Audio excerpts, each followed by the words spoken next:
Wei Bai gave him a look that was hard to put into words. Fortunately, the students of High University were very accepting. A few interactions when passing by, a greeting in the restroom, a couple of replies in the group chat, and the atmosphere quickly returned to normal. First, he was Chun Mao's boss, then Ling Si went online, and then he was Little Turtle. The classmates were already numb from the shocks. Fortunately, no matter how shocked they were, Wei Bai, like everyone else, acted like an ordinary university student.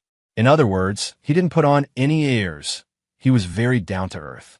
If I had created Ling Si, I would definitely be showing off at school every day, giving a lecture today and a speech tomorrow. If I were such a famous singer, I'd wear sunglasses and carry a pen everywhere, ready to sign autographs, If I had such a beautiful girlfriend, forget it, I wouldn't even dare to dream that big. In a classroom, two people were talking in low voices. Suddenly, a message appeared in the department and class group chats.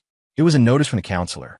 Notice of important lecture tomorrow afternoon, dear students. Tomorrow, September 9th, at 1400 hours, in a large classroom 2201, our school's 2020 student Wei Bai will give a presentation on the entrepreneurial journey from 1 to 10. The story behind Ling Si. Students who are interested in entrepreneurship or are preparing projects are requested to attend on time. There will be a live Q&A session. The two of them speak of a lecture, and a lecture appears. Are you going? I've got nothing better to do. Might as well go and listen. As the two were talking, they suddenly saw the class belle, who was sitting in the front row, stand up and walk towards the back. Subconsciously, their gazes followed her movements, until they saw her standing next to Wei Bai. Wei Bai, the class belle seemed a little embarrassed. I really like your songs. Could you give me an autograph? As she spoke, she handed over an album and a black marker. The album was a compilation released after Half a Rainy Day went online, also titled Half a Rainy Day. It contained 7 of Little Turtle's representative works. Releasing a physical album was something Wei Bai was insistent on, though it didn't really make a profit. But he had never expected that someone in his class had actually bought his album. Okay, Wei Bai agreed, took the pen, and signed his name. The female student held the album and thanked him repeatedly. In the front row, the two who had been following the class belle with their eyes were completely speechless. We mention a lecture, and there's a lecture. We talk about an autograph, and here comes an autograph.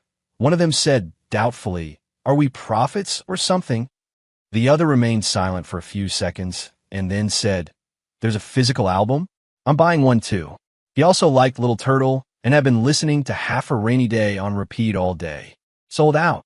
How are these guys so fast? Wei Bai. Sold out? The initial run of 10,000 copies sold out in less than a day.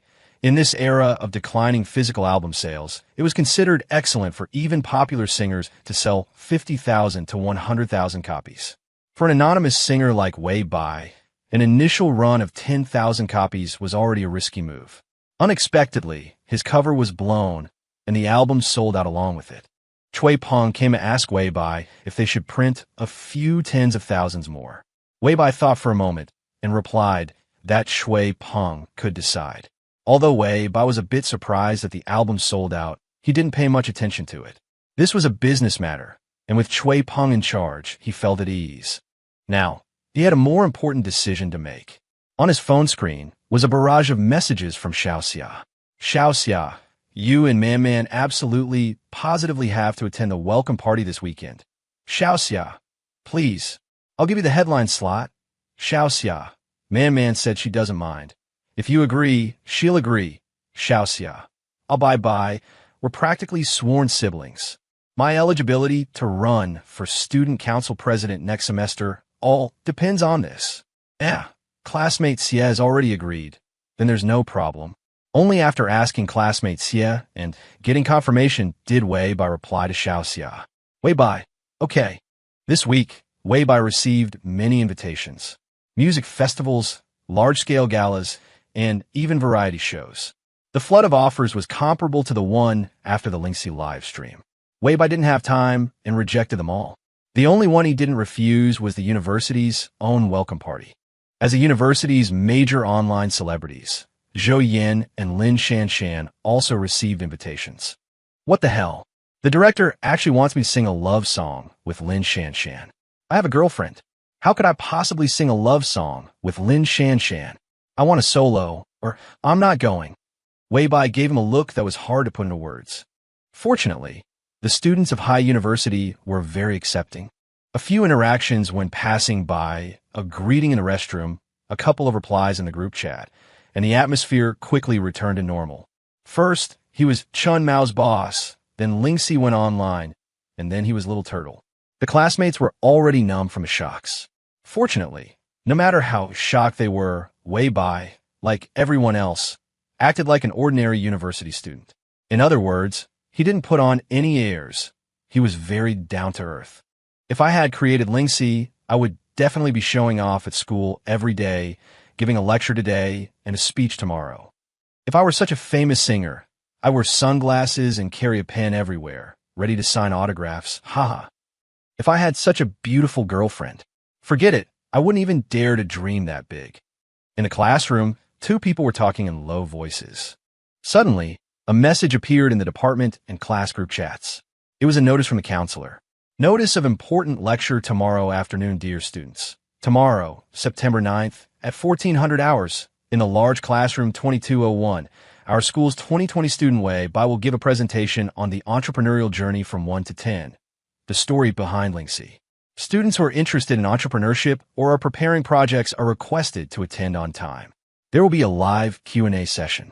The two of them speak of a lecture, and a lecture appears. Are you going? I've got nothing better to do. Might as well go and listen. As the two were talking, they suddenly saw the class belle, who was sitting in the front row, stand up and walk towards the back. Subconsciously, their gazes followed her movements, until they saw her standing next to Wei Bai. Wei Bai, the class belle seemed a little embarrassed. I really like your songs. Could you give me an autograph? As she spoke, she handed over an album and a black marker. The album was a compilation released after Half a Rainy Day went online, also titled Half a Rainy Day. It contained 7 of Little Turtle's representative works. Releasing a physical album was something Wei Bai was insistent on, though it didn't really make a profit. But he had never expected that someone in his class had actually bought his album. Okay, Wei Bai agreed, took the pen, and signed his name. The female student held the album and thanked him repeatedly. In the front row, the two who had been following the class belle with their eyes were completely speechless. We mention a lecture, and there's a lecture. We talk about an autograph, and here comes an autograph. One of them said doubtfully, "Are we prophets or something?" The other remained silent for a few seconds, and then said, "There's a physical album? I'm buying one too." He also liked Little Turtle, and had been listening to Half a Rainy Day on repeat all day. Folks, who gets it? You like a singer, only to find out he's your classmate? Sold out. How are these guys so fast? Wei Bai. Sold out? The initial run of 10,000 copies sold out in less than a day. In this era of declining physical album sales, it was considered excellent for even popular singers to sell 50,000 to 100,000 copies. For an anonymous singer like Wei Bai, an initial run of 10,000 copies was already a risky move. Unexpectedly, his cover was blown, and the album sold out along with it. Chui Peng came to ask Wei Bai if they should print a few tens of thousands more. Wei Bai thought for a moment, and replied that Chui Peng could decide. Although Wei Bai was a bit surprised that the album sold out, he didn't pay much attention to it. This was a business matter, and with Chui Peng in charge, he felt at ease. Now, he had a more important decision to make. On his phone screen was a barrage of messages from Xiaoxia. Xiaoxia, you and Man absolutely, positively have to attend the welcome party this weekend. Xiaoxia, please. I'll give you the headline slot. Xiaoxia, Man said she doesn't mind. If you agree, she'll agree. Xiaoxia, I'll bye. We're practically sworn siblings. My eligibility to run for student council president next semester all depends on this. Yeah, classmate Xie has already agreed. Then there's no problem. Only after asking classmate Xie and getting confirmation did Wei Bai reply to Xiaoxia. Wei Bai, okay. This week, Wei Bai received many invitations. Music festivals, large-scale galas, and even variety shows. The flood of offers was comparable to the one after the Lingxi live stream. Wei Bai didn't have time and rejected them all. The only one he didn't refuse was the university's own welcome party. As the university's major online celebrities, Zhou Yin and Lin Shanshan also received invitations. What the hell? The director actually wants me to sing a love song with Lin Shanshan. I have a girlfriend. How could I possibly sing a love song with Lin Shanshan? I want a solo, or I'm not going. On Wednesday night, Zhou Yin was ranting furiously in his dorm room. I'm not acting like a diva. Their design was just unreasonable. Zhou Yin complained while battling it out with the director. In the end, the Great War concluded with Zhou Yan's complete victory. He secured a solo performance, with 6 freshmen as his backup dancers. Zhou Yin was delighted. Brother Bai, you don't have backup dancers, right? Wei Bai did not. A lyrical song like Half a Rainy Day wasn't suitable for backup dancers anyway. It would be enough for him and classmate Xia to stand on stage and sing gently. Zhou Yin then started talking about what to wear for the gala and how to interact with the audience. He chattered on, and Wei Bai didn't really listen to the latter half. Wei Bai was chatting with classmate Xia. Classmate Xia. Xia said, we are the surprise finale, so we don't need to go to the rehearsal on Friday. Wei Bai, that's great. Want to go see a movie on Friday night, then? Classmate Simp. The two started talking about movies. Zhou Yin, a suit? This casual suit should be okay, right? But it might be a bit hot, and if it doesn't match the styling, it'll look too formal. What about a shirt? A shirt could work, one of those silk-like ones that shows a bit of neck. Ah, no, that's too sexy. My Yuan will get upset. I should just wear a t-shirt with a cool design. This one, with a pink print? I could get some pink highlights in my hair to match it beforehand. What do you guys think? Pan Kong didn't quite hear clearly, but he nodded. I think that'll work. Ning Wuchao only heard pink hair, and he also nodded. Pink is good. Wei Bai heard nothing, but that didn't stop him from casting a vote of approval. Sounds good. Zhou Yin. But now I feel like pink highlights are a bit too frivolous. Maybe I should change it to orange? I also have a shirt with an orange print. Huh. Wei Bai suddenly realized that Zhou Yin was a little nervous. It was normal. After all, this was Zhou Yin's first time participating in the school's gala. Zhou Yin, Brother Bai, what are you wearing? Let's not wear the same thing. You're not dyeing your hair, are you? Wei Bai smiled. I'm not. After a pause, he continued. I'm wearing the Makeo culture t-shirt. Zhou Yin. Senior Xia. A girl in a pink cocktail dress and high heels came clicking over to Xia. Her name was Xiao Yujia, one of tonight's hosts and also one of the most watched freshmen. The show is about to start. Are the finale guests really coming? Xiao Yujia's face was etched with anxiety. She had heard that Xian Yumin was very aloof and never appeared at any school activities. Wei Bai was also very low-key. It was rumored online that he had turned down numerous performance and variety show invitations. Would 2 people who didn't even participate in major productions and big shows really show up as promised for tonight's welcome gala? As a host, Xiao Yujia hadn't even met them yet. Xia guaranteed. Don't worry, they'll be here for sure. Xiao Yujia was still a bit skeptical. Is there no plan B? Xiao Yujia asked, what if they bail? Who will perform the finale? Xia, that's not a possibility. Xiao Yujia, but the gala is about to start, and they haven't shown up. Xia, oh, just relax and be a good host. With that, Xia hurried off to get busy.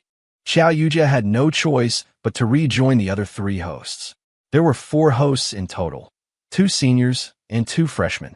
Seeing Xiao Yujia return, the male freshman host asked, how did it go? Did senior Xia give a plan B? Xiao Yujia shook her head. No, senior Xia said there's no way they'll bail on us. The male freshman host was just as worried as Xiao Yujia. Lin Shanshan was adjusting her mermaid-style evening gown. What's there to worry about? Relax, Wei Bai and Xian Yumin aren't the type of people to bail. Xiao Yujia, at the military training gala the day before yesterday, the person who was supposed to dance last bailed on us. We only found out later that she had run off on a date with her drill instructor. Lin Shanshan's eyes lit up. Wow, Xiao Yujia, a big boss like Wei Bai, and a rich young lady like Xian Yumin. Shouldn't they be even more unpredictable? Lin Shanshan, not at all. They're just like regular university students. Plus, they do what they say they'll do. Their word is their bond. Xiao Yujia, senior, are you very close with them? She always felt that Wei Bai and Xian Yumin were like major celebrities who belonged in business magazines and entertainment headlines, far too distant from them. Lin Shanshan, huh? You don't know? Wei Bai is my boss. Xiao Yujia and the male freshman host were both stunned. Then, it dawned on Xiao Yujia. No wonder they agreed to come to the welcome gala. It must be out of respect for you, Senior Shanshan. Lin Shanshan coughed a couple of times, embarrassed. I don't have that kind of pull. They came for Xia. Senior Xia? Xiao Yujia asked curiously. Is Senior Xia very close with them? Lin Shanshan's tone was not without a hint of jealousy, as if they were their parents. Xiao Yujia, the new male host. A single sentence, and their respect for Xiao Xia soared. The grand auditorium gradually filled with people. The lights and music were all in place.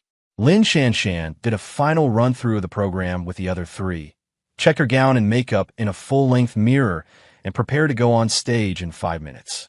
Just then, she noticed that Xiao Yujia and the new male host were frozen like wax figures. Xiao Yujia, Lin Shanshan called out, what's wrong with you? Xiao Yujia snapped back to reality. I saw a goddess. Lin Shanshan walked over and followed her gaze. A Mu Chao brand t-shirt paired with slim-fit jeans, seemingly casually curled hair, and rare light makeup, a face as if molded by the goddess Nuwa herself. Suddenly, Lin Shanshan felt that the fishtail evening gown she was wearing was incredibly ugly. That's Xian Yumin, Lin Shanshan said, our high university's campus belle. Xiao Yujia gasped, oh my god, she's so much more beautiful than in photos and videos. In fact, Senior Wei Bai, standing next to the campus belle, was also very handsome. However, the campus belle was so perfectly dazzling that at first glance, Xiao Yujia didn't notice anyone else. When she appeared, everyone else in the grand auditorium faded into the background. Only someone who looks like that is worthy of being called the campus belle. Xiao Yujia murmured, feeling ashamed of her own title as the freshman campus belle. A minor beauty like her would probably become invisible standing next to the real campus belle, right? Chapter 556. Get married, get married, get married. The entrance music began to play. The host took the stage. Wei Bai and Xian Yumin sat in the seats Xiao Xia had saved for them beforehand, watching Lin Shanshan and the other hosts go on stage. Speaking of which, we didn't attend or even watch the welcoming gala in the year we enrolled, Wei Bai said. Xian Yumin said softly, Xian asked me to come and dance, but I didn't agree. Wei Bai, then why did you agree for Xiao Xia this year? Her small dimples surfaced in a slight smile. Because you couldn't dance with me, but you can sing with me. She liked standing on stage together. She liked being praised by everyone as a match made in heaven. Yes, the lighting in the grand auditorium was very pleasant. Wei Bai turned his head to look at his classmate Xia. With light makeup on, her skin is as fair and tender as a baby's, her eyelashes curled up slightly, and her eyes sparkled brightly. He liked it too. He liked singing with his classmate Xia. He liked standing together with his classmate Xia, facing either goodwill or storms. A magic show was currently performing on stage. Zhou Yin was backstage, preparing to go on. He had his hair highlighted with pink, paired with a pink-printed t-shirt and beige pants, and even tied a ribbon as a belt, dressed up like a celebrity. Xiao Yujia was somewhat stunned. Zhou Yin is really handsome in person, too. Lin Shanshan rolled her eyes. Only Xinyue Yuan can stand him. Xiao Yujia. Xinyue Yuan is? Lin Shanshan, his girlfriend. Oh, Xiao Yujia couldn't help but feel a little disappointed. She had thought that once she got to university, she could have a campus romance with handsome seniors. Unexpectedly, they were only sophomores, and all the handsome seniors were already taken. Senior Shanshan, Xiao Yujia asked, do you think campus romances can last? Lin Shanshan thought for a moment. I'm not sure about others, but Wei Bai and Xian Yumin definitely can. Xiao Yujia asked why. Weren't the relationships of wealthy heiresses like Xian Yumin the most unpredictable? A smile appeared on Lin Shanshan's face. You haven't seen them interact. That flowing atmosphere, that burgeoning love. It's hard to explain, but anyone who knows them would understand. I've never seen that kind of feeling in other couples. Xiao Yujia suddenly felt an indescribable emotion in her heart. Was it perhaps the realization that she wasn't particularly outstanding at university, that the outstanding seniors had even more outstanding girls by their sides. This was disappointment, wasn't it? She took a deep breath, reminding herself to be wary of this mentality. The era in high school when all the handsome and outstanding boys revolved around her was over. Now, at high university, she had met many outstanding classmates and upperclassmen. She should adjust her attitude, continue to work hard, and shine with her own light. Yujia, get ready to go on stage. Lin Shanshan's reminder came from beside her. Xiao Yujia pulled herself together, a gentle smile blooming on her face. Coming. So boring. Everything else is fine, but that crosstalk just now almost put me to sleep. Is it almost over? I have to pee. I'm leaving first. Don't. It's probably almost over. Let's go after watching it. I really have to pee. On stage, Xiao Yujia and Lin Shanshan were reciting their hosting lines one after another. Tonight, we have witnessed many wonderful performances and felt the vitality and talent of high university students. But the real surprise often arrives quietly at the very end. Next, these two guests, you may not have seen them, but you've definitely heard their names, heard their songs. An uproar erupted from below the stage. Holy crap, no way. It can't be who I think it is, right? I just saw them in the audience. It might really be them. But I heard those two basically never participate in campus events. If it's really them, I'm going to die of happiness. Wait, didn't you have to pee? Why aren't you going? Held it in. On stage, Lin Shanshan extended her left arm.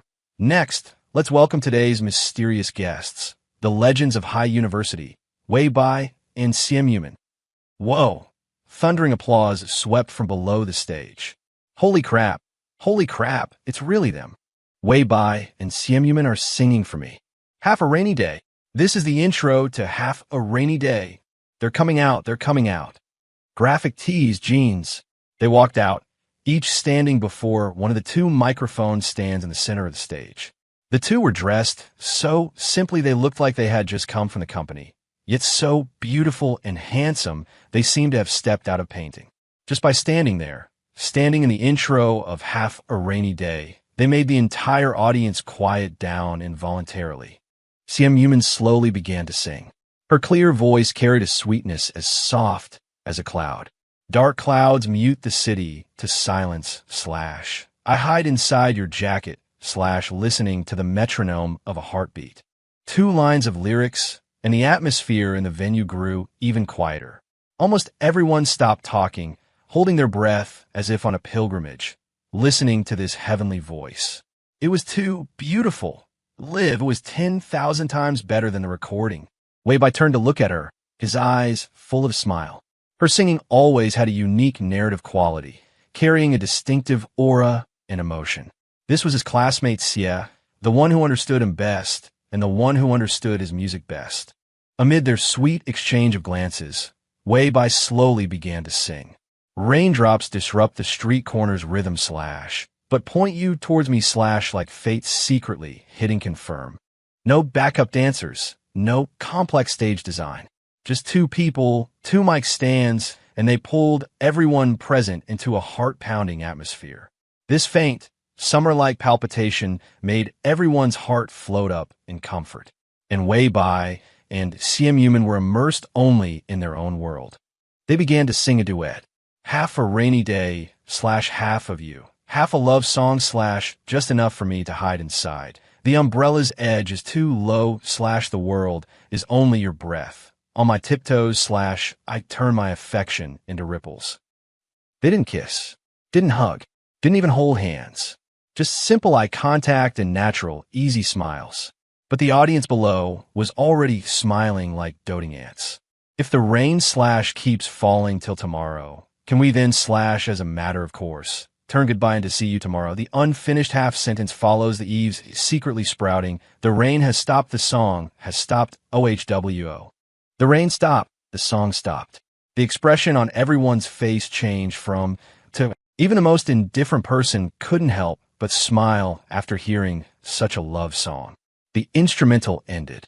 Wei Bai smiled and took classmate Xie's hand, bowing slowly.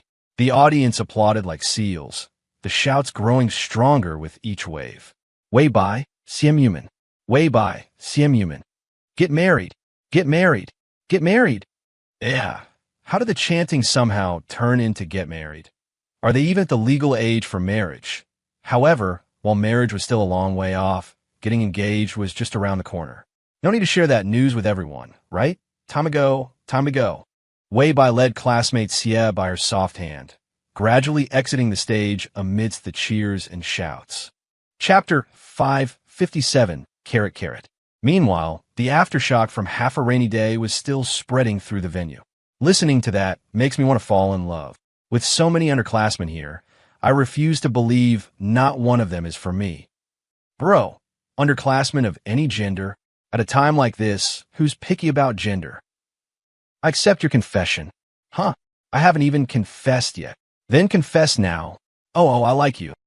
I wish I could date someone like Senior Wei Bai. You wish. I'd like to date a campus belle, but look at me, am I worthy? On stage, the four hosts were giving their closing remarks, and Wei Bai and Simp had already left the auditorium, hand in hand. Although they sang Half a Rainy Day, there was no rain tonight, and the wind was exceptionally cool.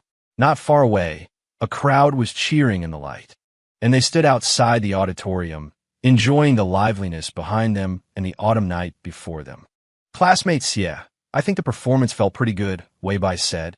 As a singer, you really need feedback from a live audience. Music is an art form that gains more vitality through dissemination and flow. Just now, Wei Bai had felt that flow, and the feeling of standing on stage with classmate Xie was simply too wonderful. So much, so that even though it was over, Wei Bai was still savoring the memory. Simp nodded. Let's hold a concert. Wei Bai, isn't a concert a bit far off? Maybe we could go to some music festivals when we have time. Her small dimples bloomed. Classmate Little Turtle, please walk independently. Don't create a package deal. Wei Bai, he was determined to be a package deal, spreading their public displays of affection everywhere. Those who enjoyed are in for a treat. Carrot Carrot. Chatting, the two of them slowly walked toward the campus exit. When they reached their residential complex, they stopped by a supermarket to restock on snacks and fruit before heading home. As soon as he got home, Wei Bai received an excited voice message from Xiao Xia, and only then did he realize that the matter of him and classmate Xie singing Half a Rainy Day at the welcome gala was a trending topic. Wait, it became a trending topic in the time it took me to get home. It seems this year's freshmen are quite capable when it comes to pushing topics to the top. He clicked on Weibo to take a look. Although it was a trending topic, it was ranked in the 20s. But when he clicked in, there were a lot of comments. That was so beautiful. To be able to sing with such effect, even with this crappy mic and sound system. I'm begging you to hold a concert. Oh my God, did these two just get on stage wearing cultural shirts? They're so laid back, aren't they? After listening to Zhou Yin sing, hearing Wei Bai and Simp song is like heavenly music clearing my ears. Haha. Sorry, Zhou Yin. I admit you're handsome, but your voice totally cracked. Their singing is so stable, I dare say they could beat 99% of the professional singers in the Chinese entertainment industry. The song is great, and the atmosphere between the two of them is absolutely amazing. How can they be so comfortable, relaxed, and so full of love? Kiss WL, Carrot, Carrot was the person who shouted get married at the end for real. Haha, get married. Get married. I approve. Wei Bai scrolled through them briefly, an unconscious smile spreading across his lips. The netizens have good taste. However, they wore the cultural shirts not because they were laid back, but to take the opportunity to promote Mu Chao culture, coupled with Lin Shanshan's hosting and Zhou Yan's performance.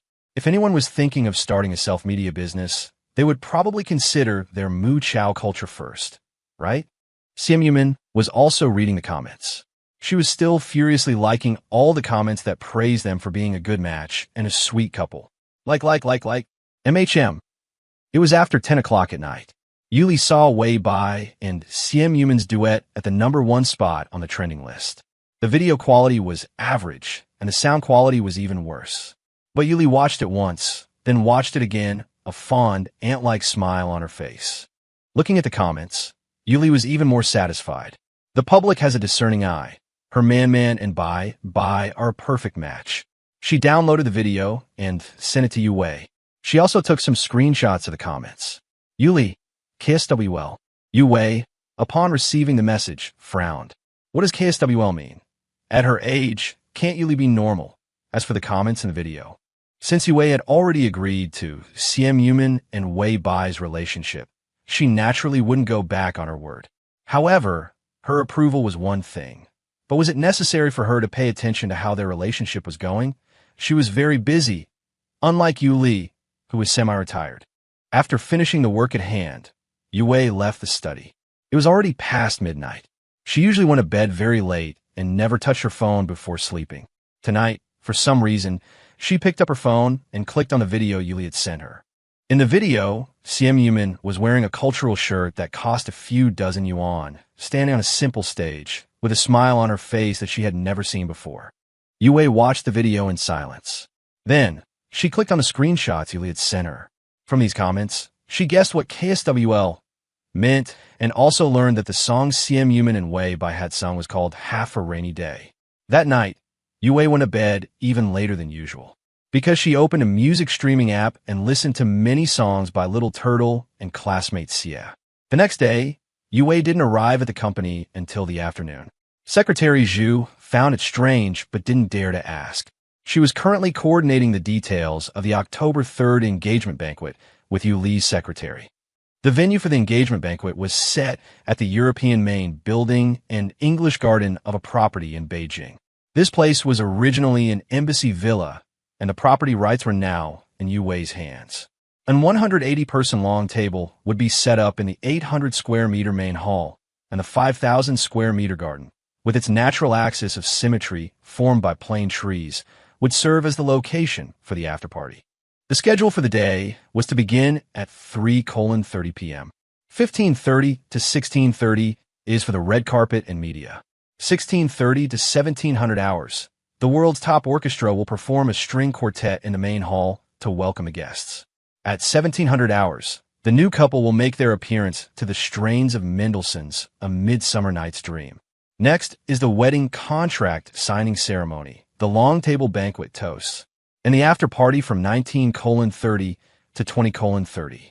From 20:30 to 2100 hours, there will also be a fireworks display, during which 3,000 drones will form the four characters Heart Has a Spiritual Connection. Secretary Zhu carefully went over the schedule, wondering if there were any details or loopholes she had missed. The venue was secure, the orchestra was signed, backup plans were made, airspace application was completed, the menu and wine list were finalized, media invitations were sent, table flowers and lighting rehearsals were done, drone night flight drills were conducted, ingredients were airlifted and refrigerated, security was in place. This wasn't an engagement banquet, this was a tough battle. At 5 in the afternoon, the 4-hour conference call finally ended. Only then did Secretary Zhu have time to drink a cup of coffee and continue to refine the plan, including guest gifts and media placement. The total budget was 106 million. If any part of this went wrong, she would have to resign in disgrace. The #1 trending topic, #Weibo and Simp reunite at the Ocean University welcoming party hashtag. No matter how much she wanted to avoid their news, she still saw that glaring red word explosive. In the end, Suya couldn't resist and clicked on the video. In the video, Weibo looked at Simp with such loving eyes. They stood together and sang such a deeply affectionate and heartfelt song. In her dreams, he would only show that kind of look to Suya, would only write that kind of song for Suya. But reality was the opposite of her dreams. In reality, Simp had stolen everything from her, and she could only cry silently in this dark room. As if torturing herself, Suya read the comments. In the comments, everyone was saying that the song was beautiful. That Weibo and Simp were a perfect match, and even eye-stinging words like marriage appeared. In the overwhelming flood of comments, Suya hugged herself. She had been abandoned by the whole world. No one knew that she was the girl Weibo was supposed to love deeply. No one knew that she was the one who should have been standing in the center of the stage, surrounded by applause and cheers. Lately, it had become harder and harder to fall asleep, idle, with no future, as if falling into an abyss. Every night, she slept lightly and no longer had that dream about Weibo. Suya looked at the phone screen, at Weibo and Simp smiling at each other, and murmured, "Tonight, let me have a sweet dream again." In the dream, Weibo loves me, Everyone loves me. That night, Suya dreamed again. Miraculously, her dreams were like a TV series, always picking up from where they left off. In the dream, Suya was with Zhen Hongxian. Suya became a famous singer. Zhen Hongxian became a young entrepreneur. Wei Bo, on the other hand, was the person silently supporting them from behind. In their sophomore year, at the welcoming party, Suya and Zhen Hongxian were the finale, causing a sensation and trending on the hot search. Everyone praised her singing and envied her divine love. Even Simp, who was also a singer, was far inferior to her in terms of popularity and sales. She was called the ceiling of light-colored beauties, a born diva, the campus belle of Ocean University. Wherever she went, it was like a princess's outing. Lights, cheers, flowers, and applause would only belong to her. She was extremely happy in her dream. Until one day, Wei Bo proposed to quit. I wrote all those songs. Wei Bo looked very pained, but they bear someone else's name. Yaya, I don't want to go on like this anymore. Suya saw herself clutching Wei Bo's sleeve, looking at him with that innocent and pitiful look she always used. Your lyrics and composition have such a unique style. If you go solo, Zhen Hongxuan's impersonation will be exposed. Then he'll be finished, and I'll be finished too. Wei Bo looked at her. So, why did you? In the dream, Suya anxiously interrupted Wei Bo. I was just confused for a moment. But now that things are like this, bye-bye. Do you have the heart to ruin my career? I can't live without you. Bye-bye. We had a deal. You were going to write songs for me for the rest of your life. Wei Bo seemed to be persuaded, or perhaps fell in a great pain. Okay, I promise you. As long as it's your request, I'll agree to anything. Suya smiled. Others don't know, but I know you are the lyricist and composer. Bye-bye. You are the best musician. Yaya will always recognize and support you. Wei Bo's struggle was easily smoothed over. The days passed in a blaze of glory. Suya became more and more famous. Zhen Hongxian became more and more successful. They often appeared on screen as the golden couple, becoming the hottest on-screen pair in the great Xia, but no one knew who Wei Bo was. Until one day, a post online sparked a heated discussion, exposing the man behind Suya and Zhen Hongxian, the true musical genius, Wei Bo. The post clearly detailed the relationship between the three and the fact that Wei Bo was the lyricist and composer. Moreover, as if someone was intentionally paying to boost its popularity, the post blew up no matter how Suya and Zhen Hongxian tried to suppress it. Unexpectedly, no one believed it at all. Everyone was cursing Wei Bo, calling him a rat in the gutter who was so obsessed with his secret love for Suya that he would fabricate such a ridiculous story. The artists in their company, as well as Zhen Hongxuan's former classmates, also came forward to vouch for Zhen Hongxian. In their accounts, Zhen Hongxian had loved music since he was a child and was incredibly talented. Suya was his musical muse, and their fateful meeting led to the creation of so many beautiful songs. One lie requires countless others to cover it up. Lie after lie had long made it impossible for Suya to distinguish what was a lie and what was not. Facing the reporter's questions, she lightly denied the post's authenticity. It's too absurd, she laughed. No one would believe it, right? Yes, it was too absurd. No one would believe it. It was so absurd that Suya herself didn't know why she would have such a preposterous dream. The overwhelming doxing and cyberbullying crushed Wei Bo. He developed depression. The boy who was once so full of sunshine became unrecognizable. He began to fear going out, fear the sunlight, fear meeting acquaintances. He became a universally despised existence. Suya's heart was breaking into pieces, but the her in the dream knew nothing. She took Wei Bo's contributions for granted, even complaining that he was writing songs too slowly and that their quality was too low. Until, years later, after her wedding of the century with Zhen Hongxian, Wei Bo committed suicide. It was a quiet afternoon. Just like that, Wei Bo calmly ingested the hundreds of sleeping pills he had been saving for a long time. No. Suya woke up with a scream. She gasped for air, breathing heavily. It was just a dream. Thankfully, it was just a dream, but Suya's mind was still in turmoil. How could she have such a ridiculous dream? She should have dreamt. She should have dreamt that she and Wei Bo had become a couple envied by all. When a person is at their lowest, even their dreams bully them. thinking about how in the dream, when she rushed to the hospital, she was met with the words resuscitation failed. Her heart ached so much it was almost suffocating. The her in the dream was so thoughtless. She had actually driven Wei Bo to his death. Thinking of the dream's ending, Suya silently shed 2 streams of tears. Even if it was just a dream, her pain and sorrow were real. How could she have hurt Wei Bo like that? She, more than Simp Human, more than anyone, cherished Wei Bo the most. In just over a month, he would be out of prison. When Brother Xian returns, the winds of Lu City will change. All those who had once humiliated him and humiliated Suya will have to pay it all back. Thinking of the past humiliations, Zhan Hongxian clenched his fists, a sharp glint in his eyes. For the past few days, he had been dreaming every day. In his dreams, he got into high university and, through his own efforts and some external help, became a powerful and influential CEO. Suya, naturally, was his pampered little wife. The events of the dream were still vivid in his mind. Once he was out of prison, as long as he followed the hints from his dream and wrote out those songs that could make a fortune, he would surely soar to success.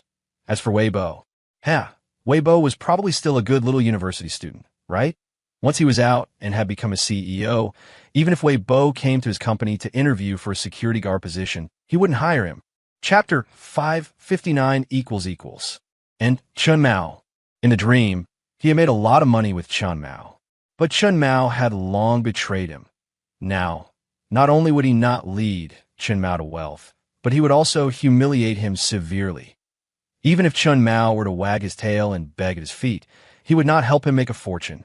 Zhan Hongxian, hurry up and clean the toilets. All you know is how to slack off. Li Aoyan's harsh and sharp voice exploded behind him. A look of humiliation flashed across Zhan Hongxian's face. Li Aoyan, just because he had the warden's favor, he dared to humiliate him like this. Zhan Hongxian gritted his teeth, telling himself not to be impulsive. His release was imminent. He couldn't afford any more trouble. He and Li Aoyan were getting out around the same time.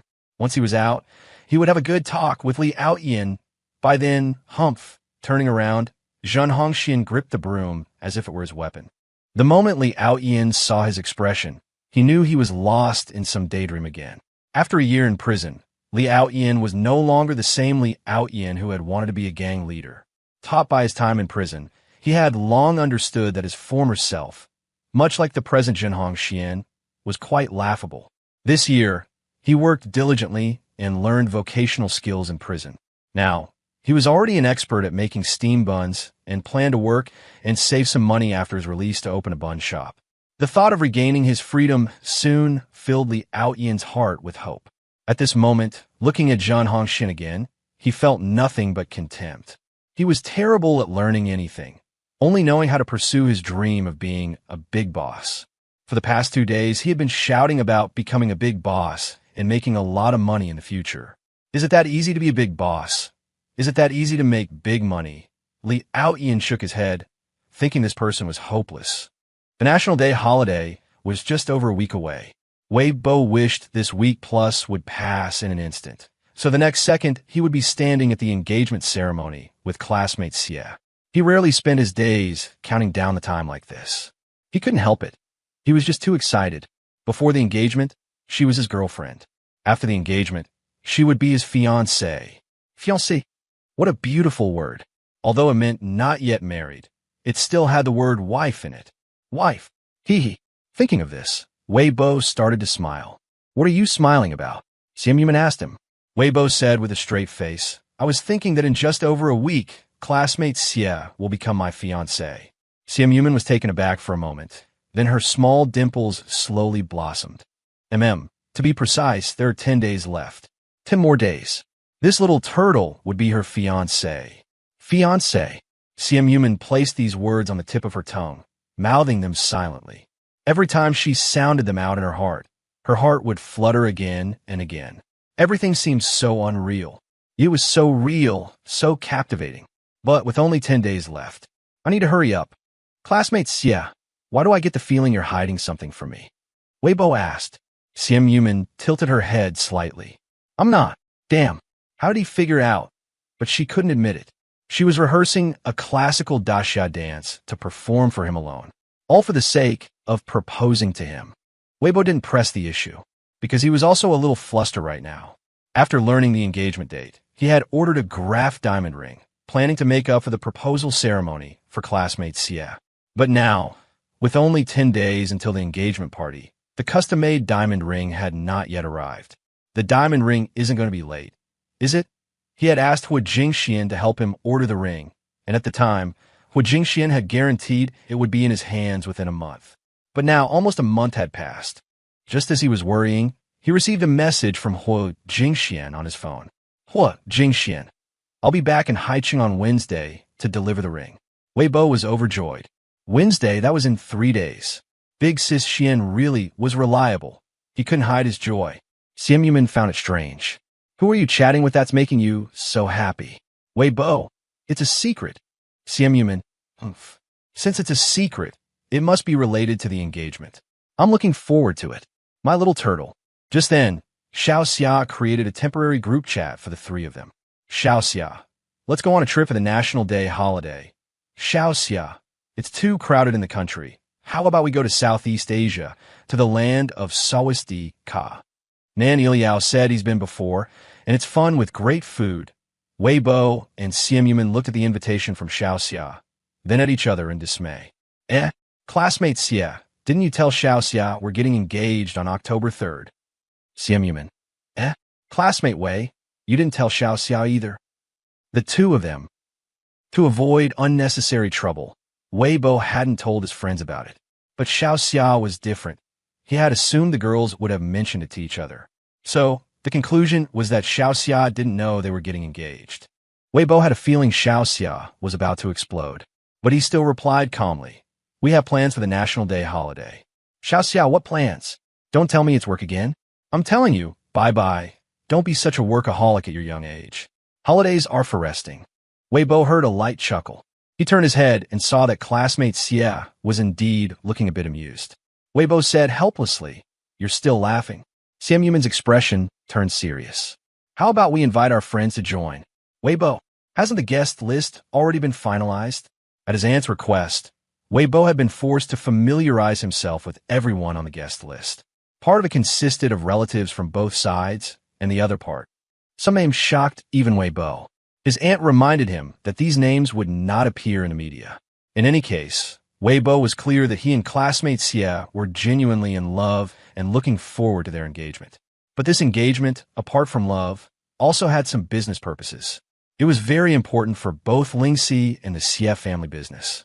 Therefore, Weibo didn't suggest inviting his own friends.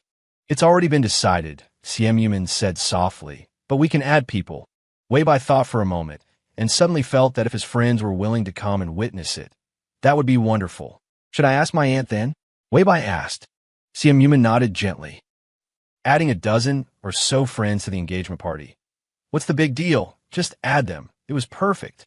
She had been worried the guests were all a bit too high profile and that the atmosphere might be lacking. Now the atmosphere was bringing itself.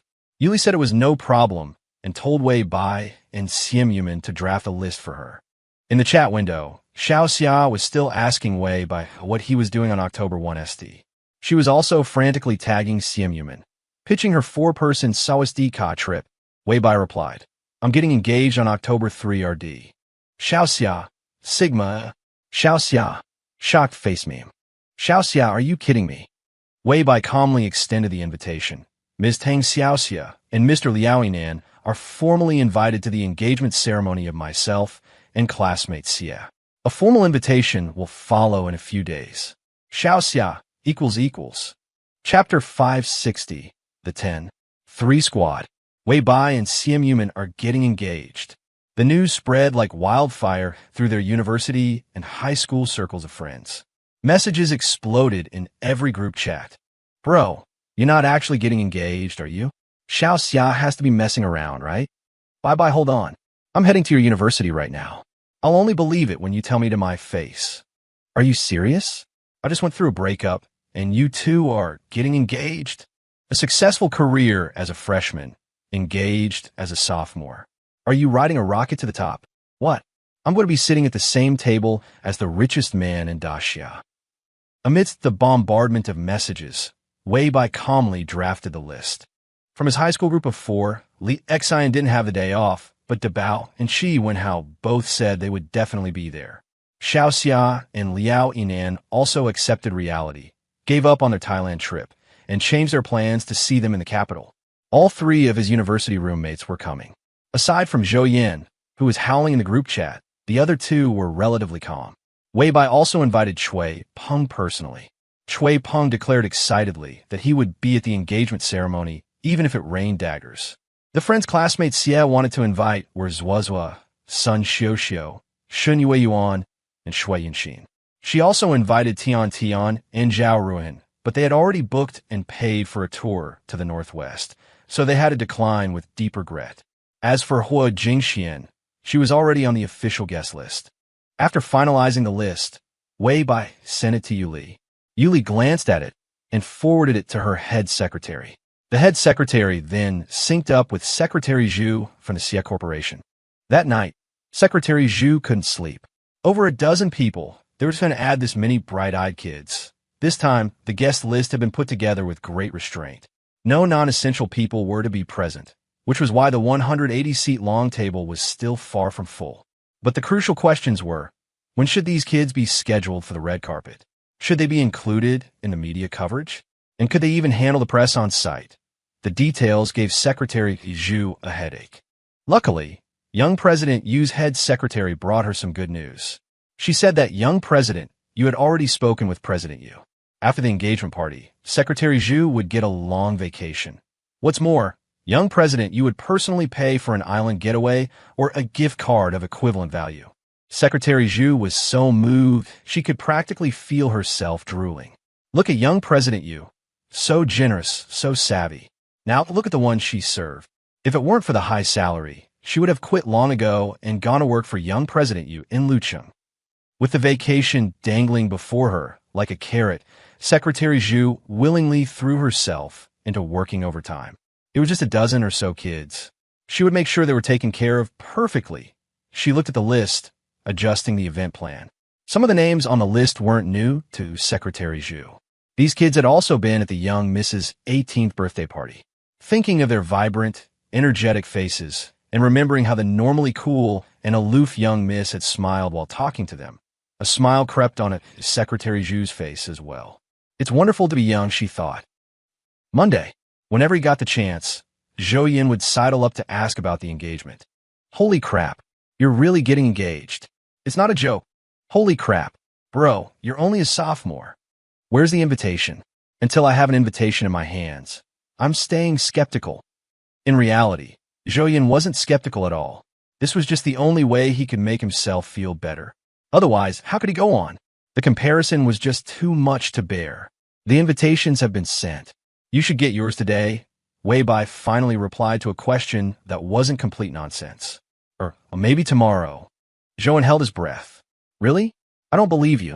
Huh. What was this kid struggling with so desperately?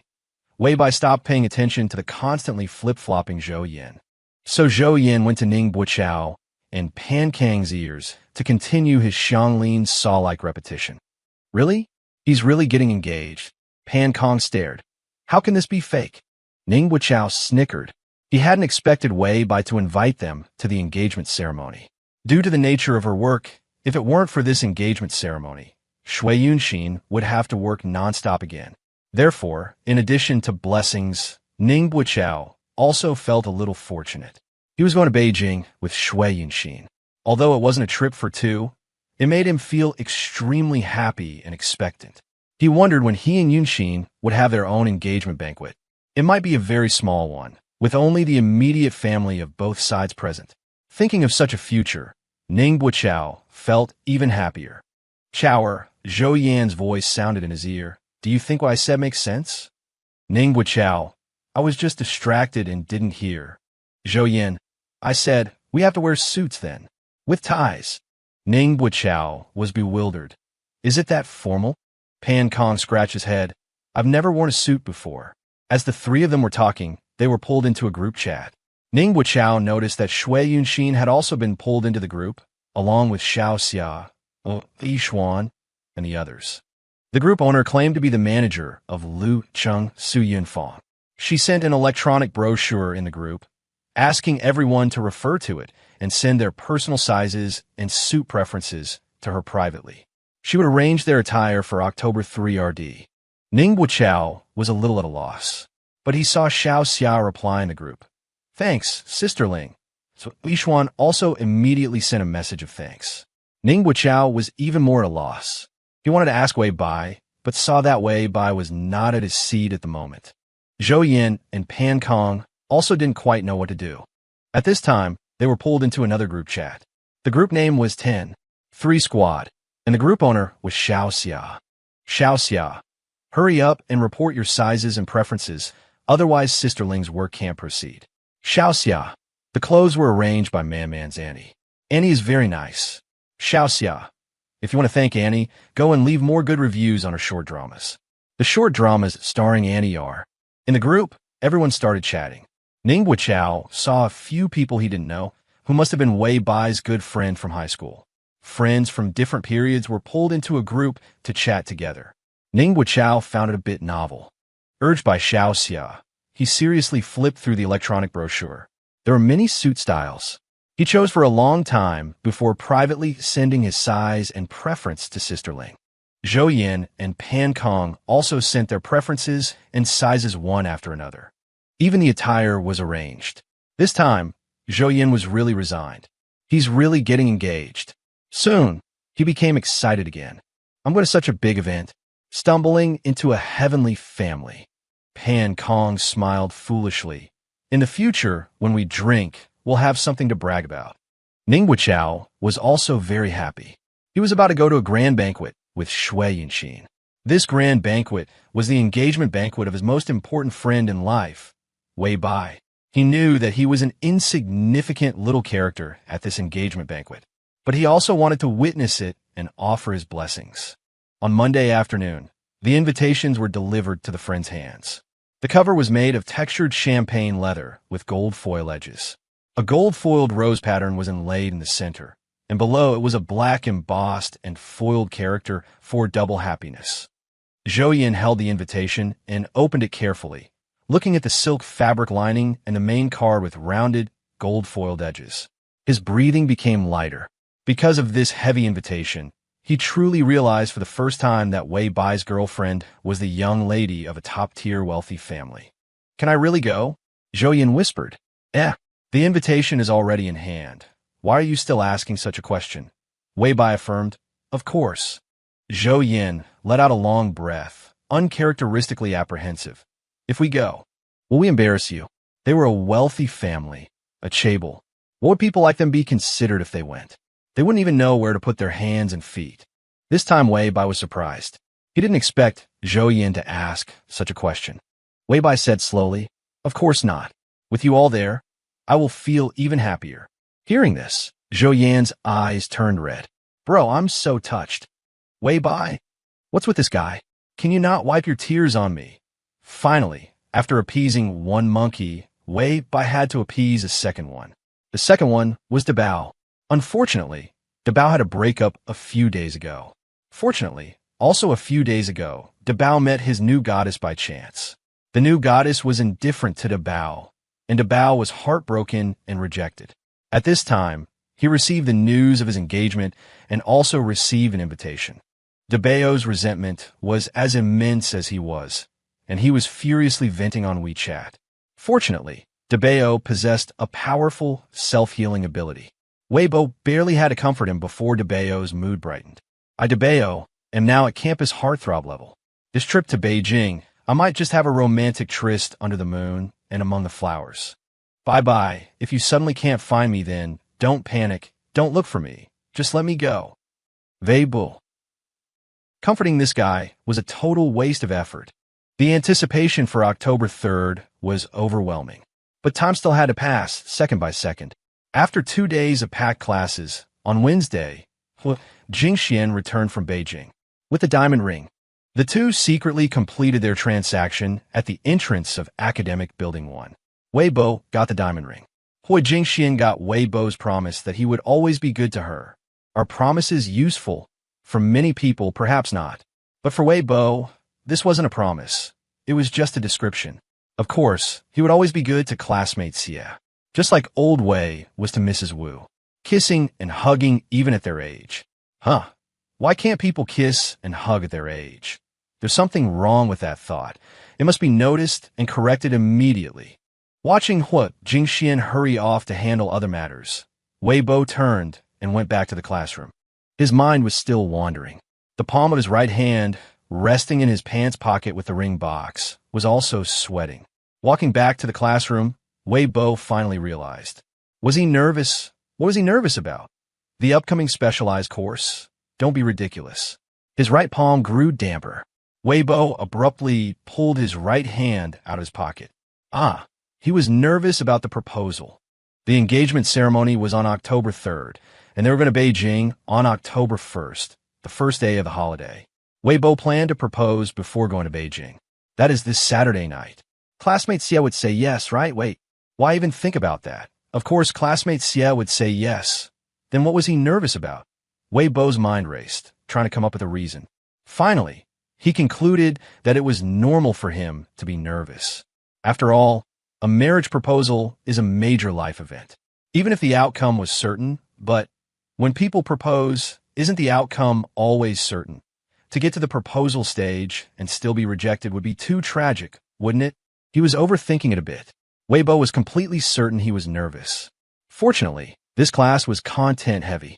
His brain was gradually occupied by knowledge, and his reason slowly returned. The proposal is on Saturday, so why be nervous now? It wouldn't be too late to get nervous on Saturday. In the first semester of their sophomore year, both Wei Bo and Simp Yuman's class schedules had been updated. Wednesday from 4 to 6 p.m. was a time when neither of them had class, so they would study or work together and then have a nice dinner together. But this Wednesday, after class ended at 4 p.m., Wei Bo went back to the dorm with his roommates. Because that morning, classmate Xie had told him she was going to dance practice after class. Wei Bo was very understanding. Dancing was classmate Xie's hobby and her way of relieving stress. Back in high school, classmate Xie often went to the dance studio on weekends to dance. Wei Bo had seen classmate Xie dance to boy band routines. It was truly amazing to watch, both powerful and beautiful. However, lately, classmate Xie was practicing Grand Xia classical dance. Recently, a lot of ethereal, Hanfu-like clothes had appeared at home. Those were classmate Xie's dance costumes. Wei Bo hadn't seen classmate Xie wear them yet. With the engagement coming up, things would be busy. After the engagement, he absolutely had to see classmate Xie in her fairy-like dress. Ring in hand, Wei Bo began to choose a location for the proposal. A private room at a restaurant? A lawn? A campsite? Or a hotel suite? But if he asked classmate Xie to go to those places, coupled with a meticulously arranged backdrop, someone as smart as classmate Xie would guess what he was up to in a single glance, right? Wei Bo wanted his proposal to have more of a surprise element. How about at home? Or in a residential complex? The landscape design of Langxin Gardens was very beautiful. Even classmate Xie had said the designer had great taste. After dinner on Saturday, he and classmate Xie could take a stroll in the complex, preferably later, around 10 or 11, when there would be fewer people in the small parks. They would walk slowly, hand in hand, chatting, and maybe sit on a bench for a while. Then, he would slowly take out the champagne-colored ring box. Designing this scene in his mind, Wei Bo felt more and more satisfied with the idea. Compared to a proposal scene full of flowers, candles, and lights, wouldn't this be more romantic and surprising? Having made up his mind, Wei Bo stopped looking at other venues. He began to look forward to Saturday, the last day of September.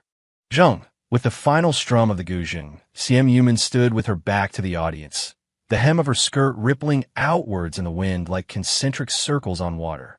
Clap, clap. Hua Jingxian applauded as she walked from the back of the dance studio to Simp Yuman's side. That was beautifully danced. If you were to enter the dance world, Yuman, you'd surely sweep up all the major awards, both domestic and international. There was no exaggeration in Hua Jingxuan's words. Grand Xia classical dance emphasized both form and artistic conception. Many could dance it, but few could truly express its inner meaning. The green waist dance that Simp had just performed began like a magnolia bud on the verge of opening and gradually blossomed by the end. Her figure, rhythm, posture, and the artistic mood she conveyed were all beautiful to the extreme. Even as a woman, Hua Jingxuan's heart was stirred. If Wei Bai were to see it, wouldn't he?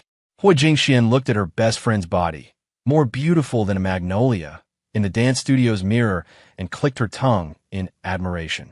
If you propose to Wei Bai like this, he probably won't even want to be engaged anymore. He'll be desperate to get married right away. Simp said faintly, not of age yet. Hua Jingxian. It seemed the one desperate to marry immediately wasn't Wei Bai, but her dear Mumin.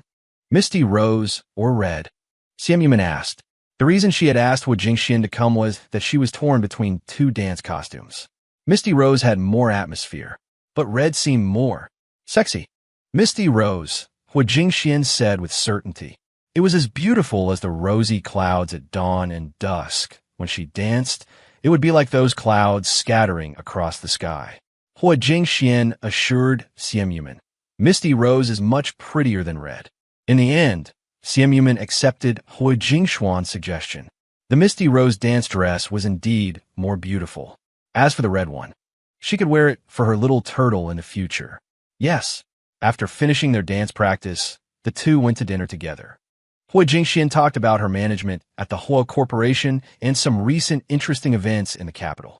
When the news of your engagement came out, at first, no one believed it. Even after the invitations were in their hands, many still held onto the hope that this was a sign of infighting within the Xie family and that the engagement would surely fall through. And the result? First, President Yu personally admitted it at a dinner party. Then President Xie spent a staggering $300 million at an auction for the Oppenheimer Blue, claiming it was an engagement gift for his daughter, Hua Jingxian said. With that, all voices of doubt disappeared. Simp smiled lightly and joked. President Xie and President Yu coordinate well. Hua Jingxian gave her a look that said, "You'd better behave. How many people have been eyeing you, Miss Xie, hoping to win the beauty's heart? And what happened? They couldn't even get a word with you. But then there's Wei Bai, who came out of nowhere, and now he's about to be engaged to you. Alas, that night, I heard the continuous sound of breaking hearts." Simp, speak plainly. Hua Jingxian became serious. Everyone knows your personality. Many want a marriage alliance, but very few dare to propose it. But Wei Bai, after the Lingxi live stream, became a coveted prize everyone wants a piece of. Quite a few people were trying to dig up information, and they even came to me. Hua Jingxian sneered and said, "A bunch of idiots, rats, their intentions were stupidly obvious." What's even more foolish is that some people, clinging to their so-called prestigious family status, are waiting for Wei Bai to approach them. Thinking of those faces, Hua Jingxian laughed again. For example, my stupid father actually asked me why Wei Bai and Jiang Xiang hadn't visited him yet. Simp was amused, her small, pearly dimples slowly appearing. My father, at least, didn't have any crooked ideas, Hua Jingxian added. I heard that in Hong Kong. There's a young lady from the fourth branch of the Li family who looks and has a temperament somewhat similar to yours. Just a clumsy imitation, Hua Jingxian laughed. That fourth madam dared to say to the media that it would be wonderful to have a son-in-law like Wei Bai. As if hearing a joke, Simp's pearly dimples deepened. That's hilarious. Hua Jingxian shrugged. A fool's dream. You know, some of the old families in Hong Kong are even more. Otherwise, how could there be a publicly acknowledged fourth branch? Simp asked, did this happen before or after the engagement announcement? Hua Jingxian, definitely before.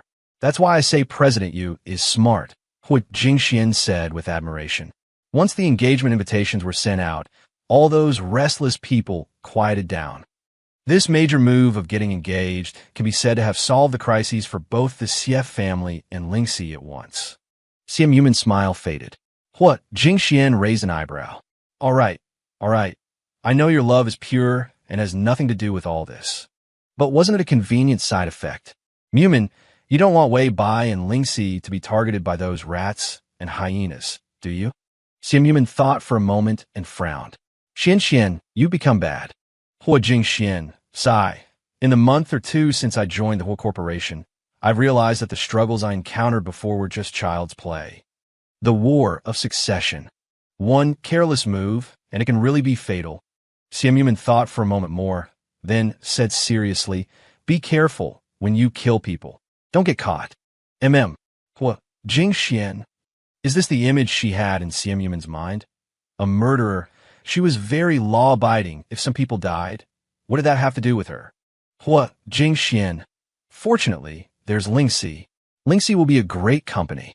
Although right now, Lingxi's scale was like an ant trying to shake a giant tree compared to old, established, wealthy families like the Xies and the Huas. But what the future held was already becoming clear.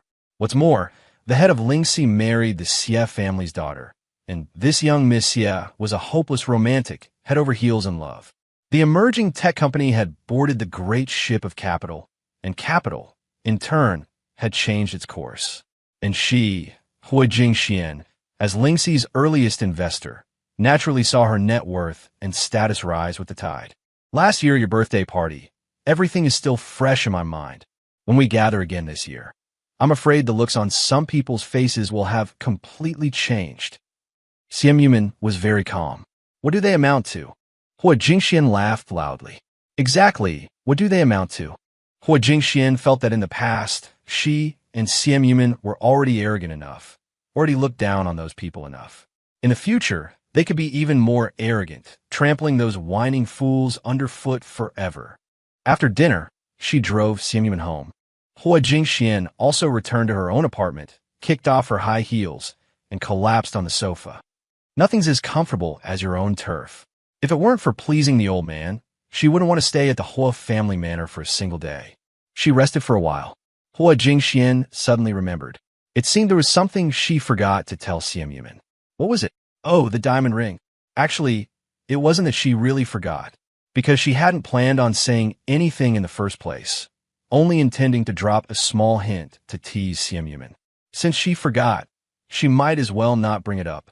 Let the surprise be even more intense.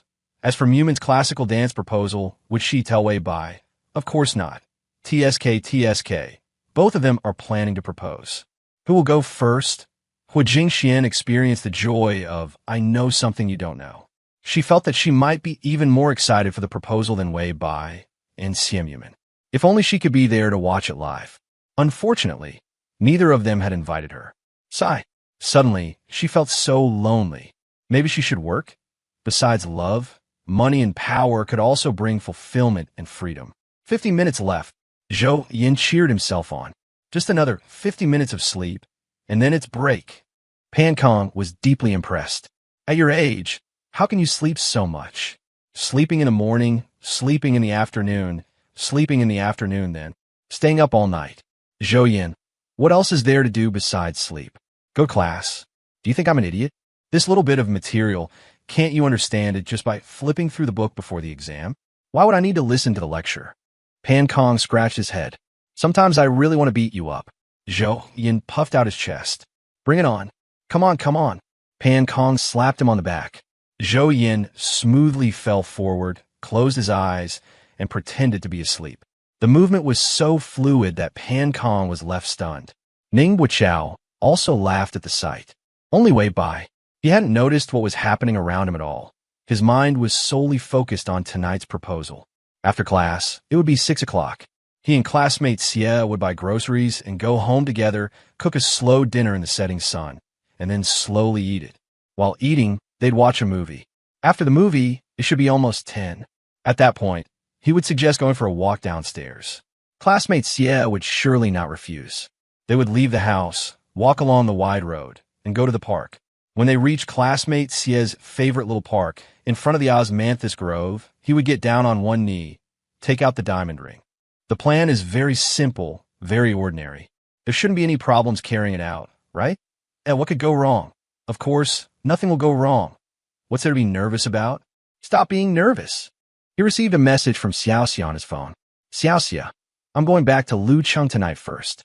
On the second, I'll go with everyone from Haicheng to Jingcheng. Xiaoxia, Auntie and Annie Wu are both going over ahead of time.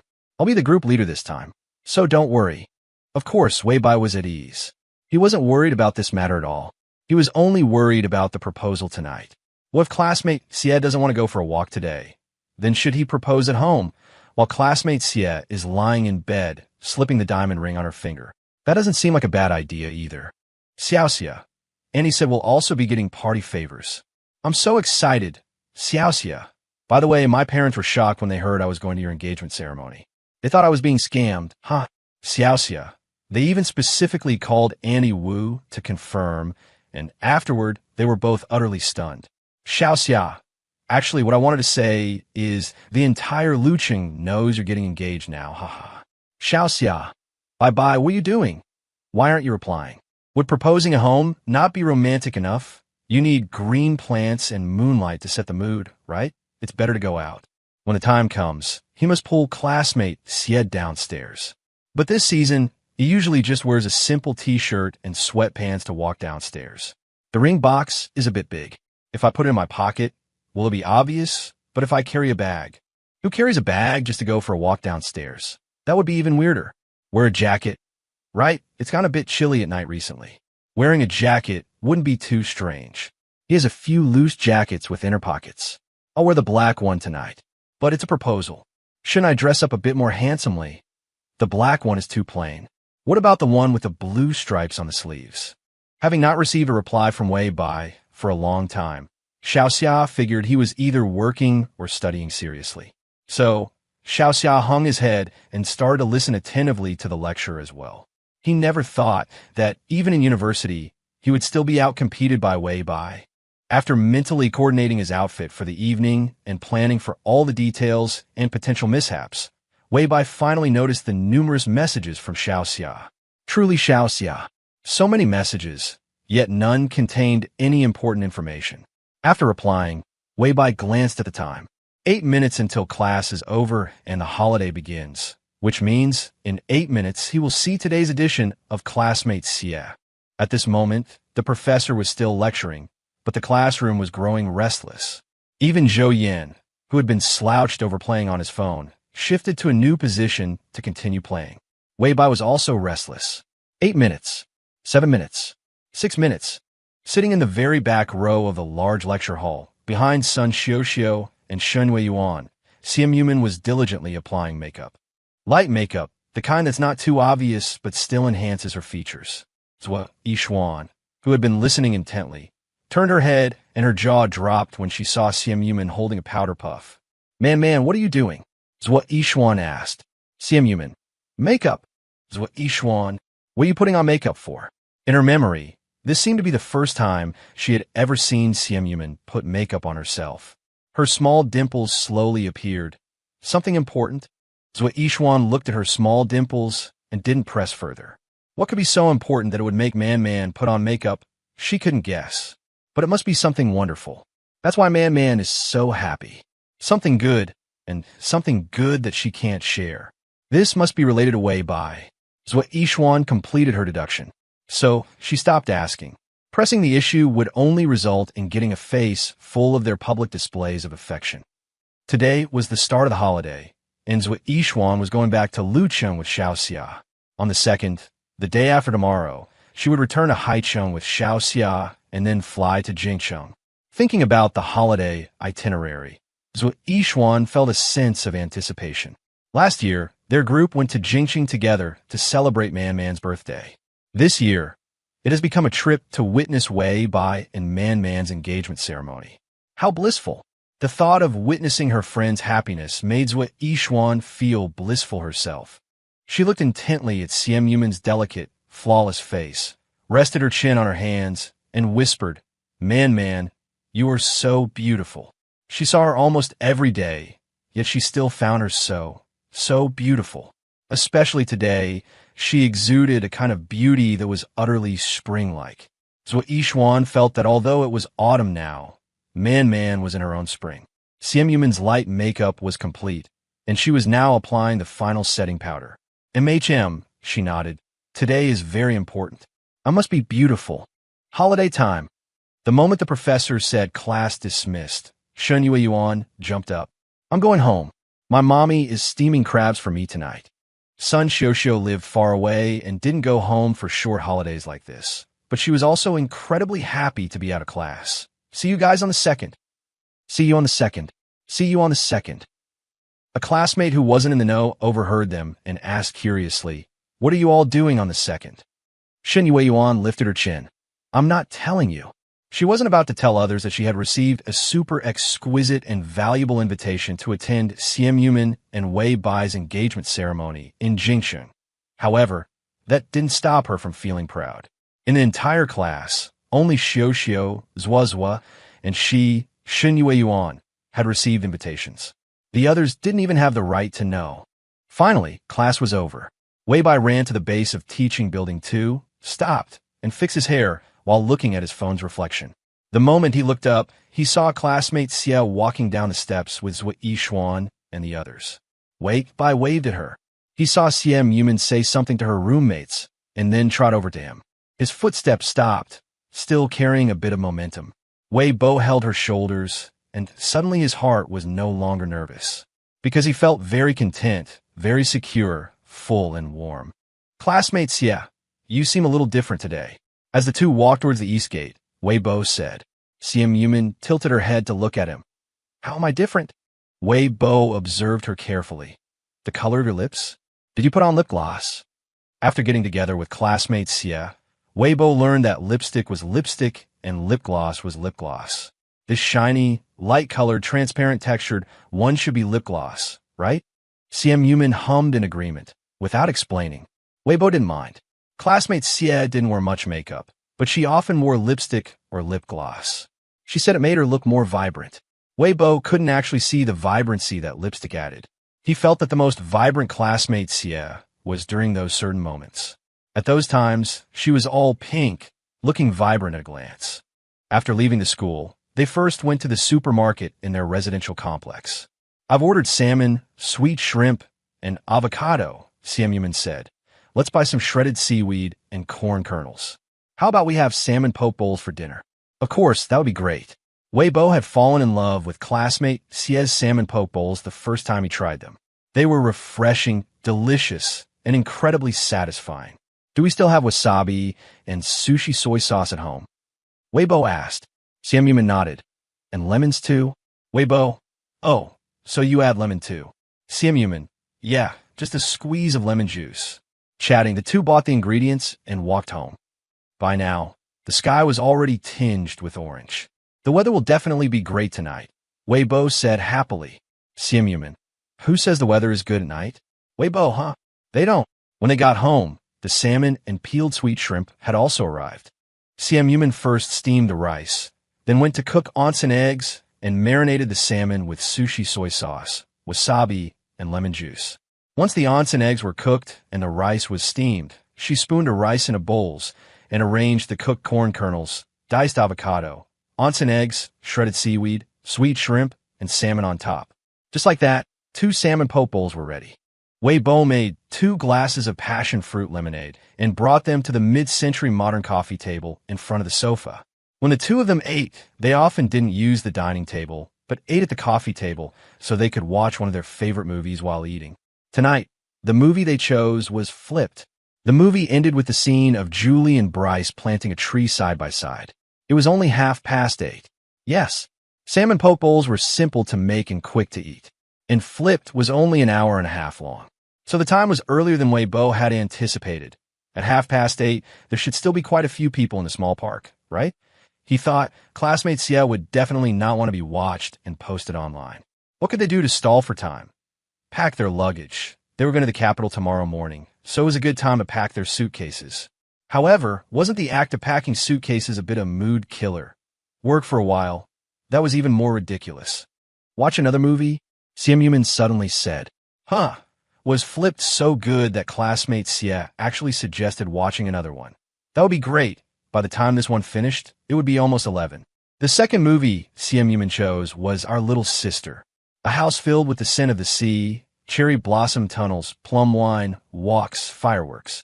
Like Flipped, the excellent work immersed Wei Bo. More than 2 hours passed in a flash. By now, it was already 10:40. Wei Bo stood up. Classmate Xia, shall we go downstairs for a walk? Simp blinked. A walk. Could the little turtle have guessed what she wanted to do? no way. She clearly hadn't revealed anything. Weibo nodded. I'm a bit tired from sitting. This reason was very reasonable. So the little turtle definitely didn't know what she was going to do. Her little dimples appeared.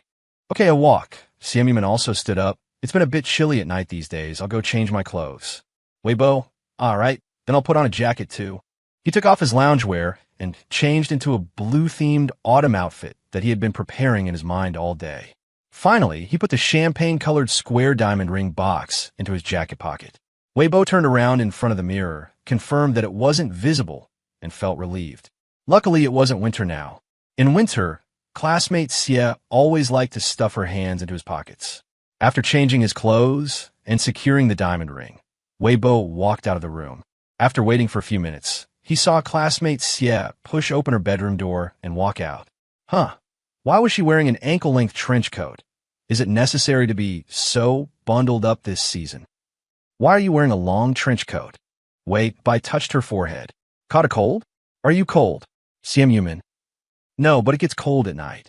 Weibo began to doubt himself. Had he remembered wrong?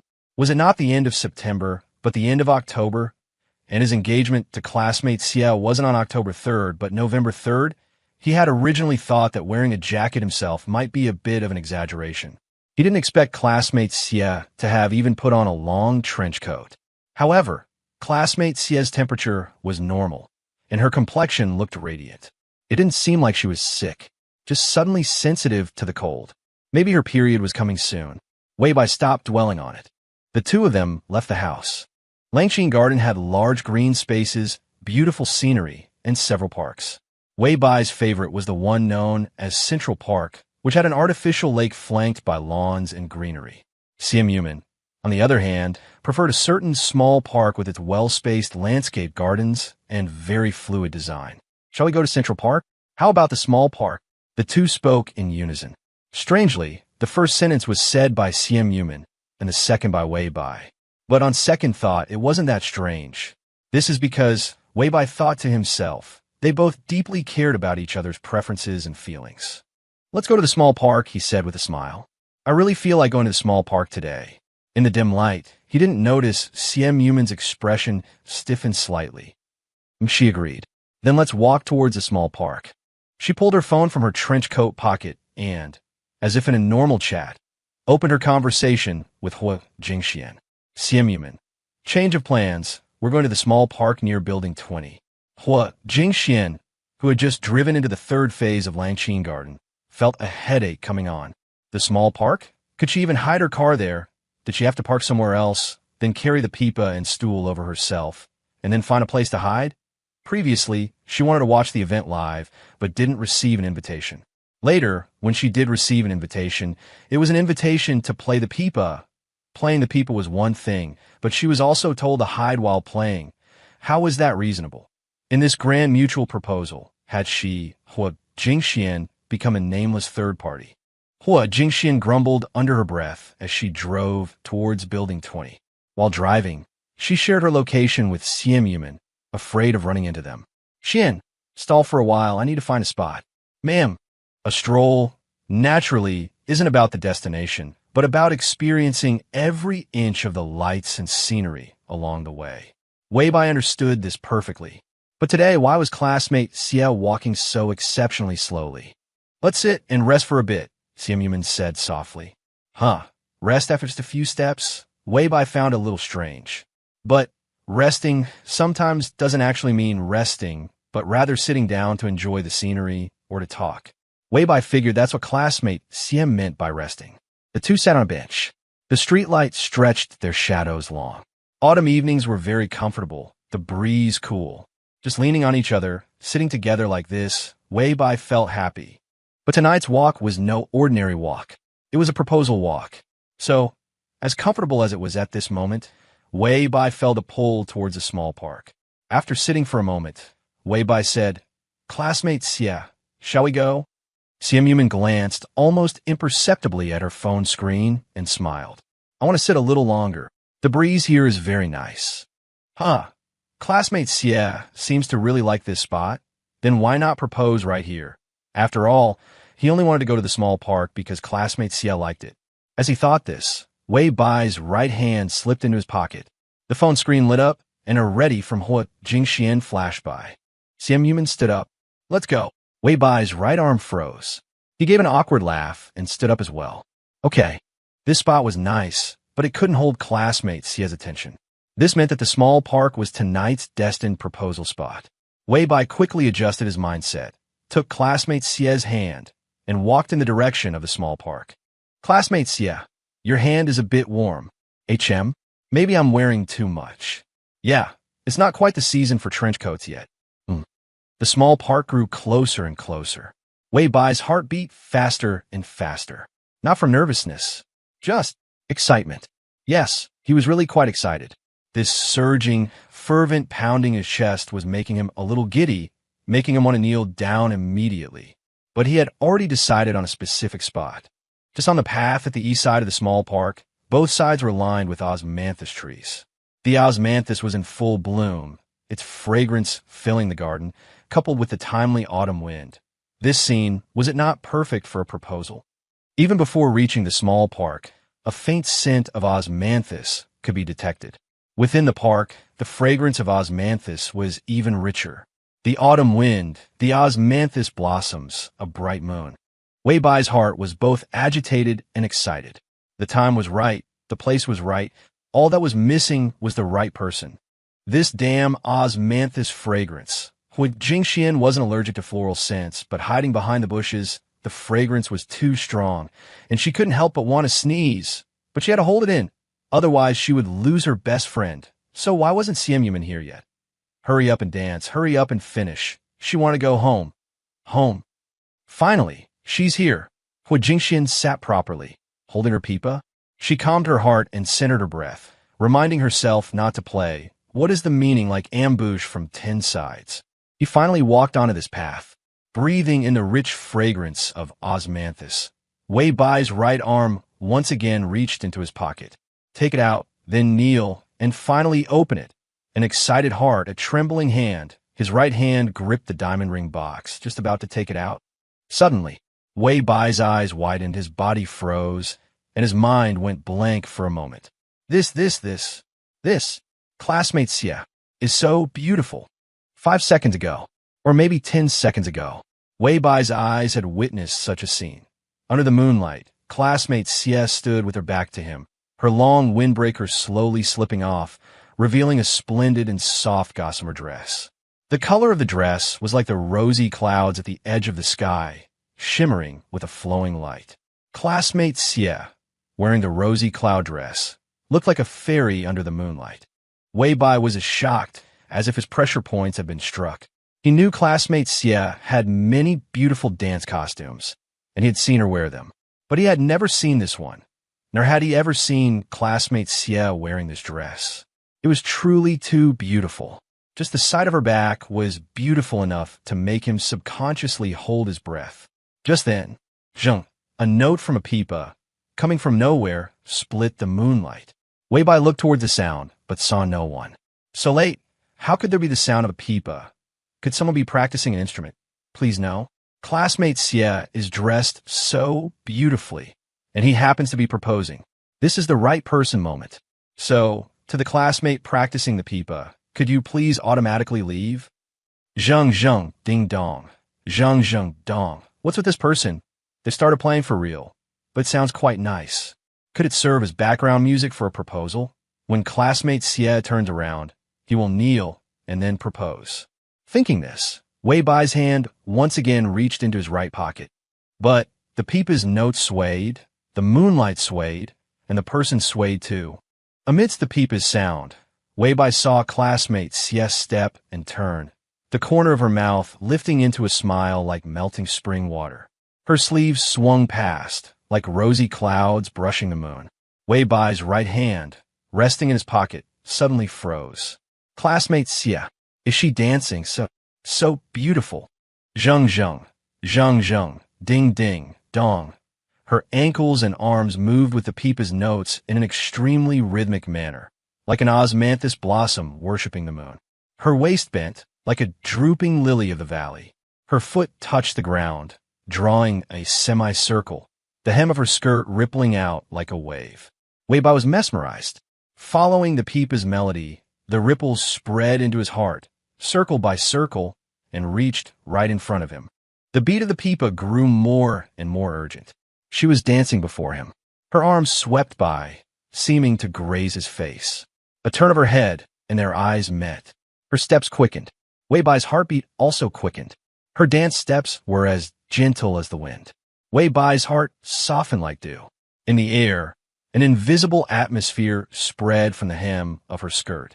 Separated by a small distance, their breaths were already intertwined. The Peepa's sound faded. Something like a lingering charm flowed from her waist to her arms, freezing at her fingertips. Everything fell silent. In Weibo's ears and before his eyes, there was only classmate Xie's pair of eyes, full of unspoken words, and her slight panting. She was a fairy under the moon, but at this moment, her eyes held only him. Weibo suddenly came to his senses and dropped to one knee with a thud. The diamond ring box that he had wanted to take out several times from his pocket was finally brought out. It was a small, square, champagne-colored velvet box with rounded corners. This time, it was Simp Yuman's turn to be stunned. The sly glint in her eyes and the air of strategic planning that had permeated the atmosphere suddenly vanished. All that remained was a dumbfounded classmate Xie. She looked at Weibo kneeling before her on one knee, her mind a complete blank. Click! Weibo took a deep breath and opened the ring box. Inside, a simple yet luxurious diamond ring lay quietly. On the smoothly curved platinum band rested a main diamond. The diamond was cut in a regular and soft shape, its light transparent and pure. There was no intricate design, just a simple cut, yet it shimmered with a low-key starlight. Thump thump Xie Yuman heard the sound of her own heartbeat. Weibo took a deep breath, pushing the diamond ring box forward a little more. Wait, what was he supposed to say next? Classmate Xie, marry me. But wasn't that a line for a marriage proposal? The problem was, what was the proposal line for an engagement? He had actually overlooked this question before. Now he had to think of a line immediately. What to say? Classmate Xie, please get engaged to me. Isn't that too blunt and lacking in substance? Classmate Xie, please start a new chapter of life with me. No, what is a new chapter of life? That's too vague. Classmate Xie, are you willing to give me this chance to spend a lifetime with you? That's even worse, so cheesy and shallow. What to say? What on earth should he say? Someone save him. With the diamond ring resting in his palm, Weibo's heart, mouth, and brain were at war. He couldn't just say nothing, could he? He definitely had to say something. Yes. Just then, he heard a joyful, smiling yes. At the same time, he saw classmate Xie extend her slender fingers. Yes. She said it again. Her dimples seemed to hold the moonlight. Her voice was as gentle as water. At this moment, Weibo finally realized. The time, the place, the words, none of them mattered right now. The only thing that mattered was them, at this very moment.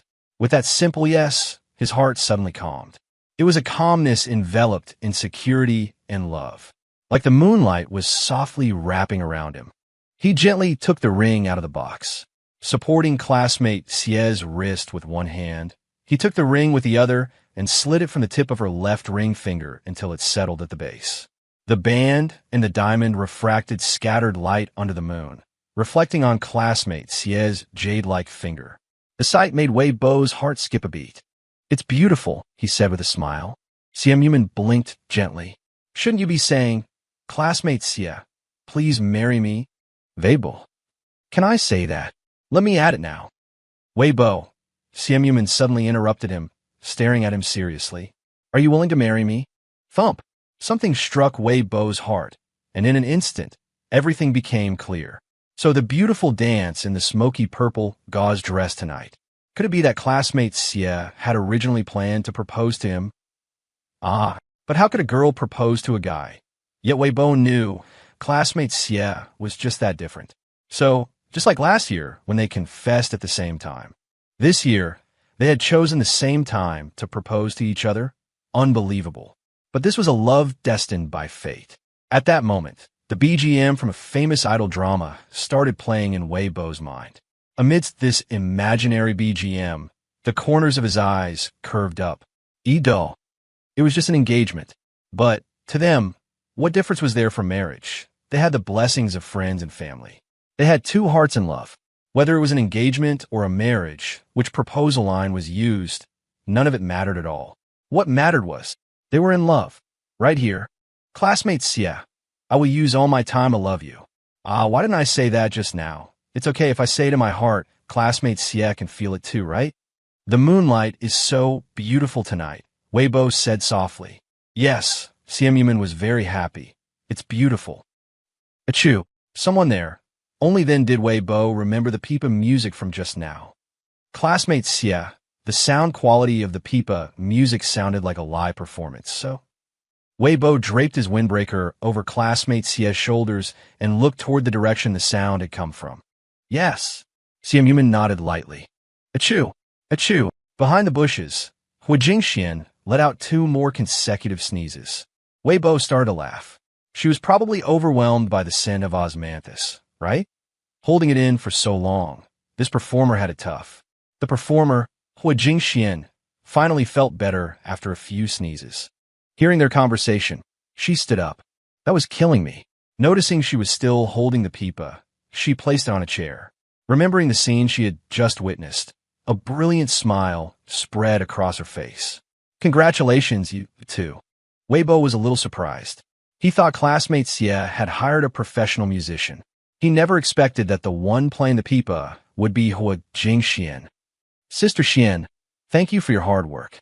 She had to help him order and deliver the ring, accompany classmate Xie, and endure the strong osmanthus fragrance. So loyal, she must sit at the main table at the engagement banquet. But their engagement banquet only had one table. Ahem. Thank you, Sister Xian, Weibo said with a smile. All right, my job is done. I can retire with honor. She was exhausted and wanted to hurry home to rest on her soft, springy bed. As for these two, Hua Jingxian, holding the pipa in one hand and a chair in the other, gave a suggestive smile. May you two continue to have a wonderful night. Weibai? Yumin. Of course, it would be wonderful. The dance dress she was wearing was beautiful and also very easy to tear. The pipa was really heavy. The chair wasn't light, either. Wasn't either of them going to help her? Although making an exit like this would look very cool. But her arms were in a sorry state. Hua Jingxian cursed inwardly. I'm truly indebted to Yumin in this life. Where did I park my car? Is it this way?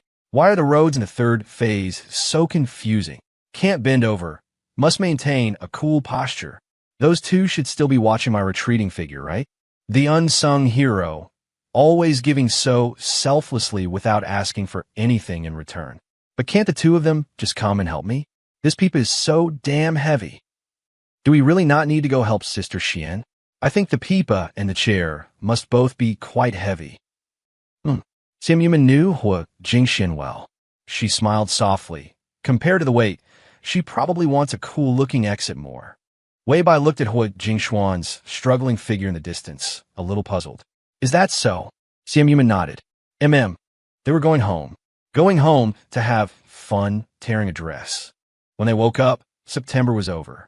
On the first day of October, Weibai and Yumin were heading to the capital city.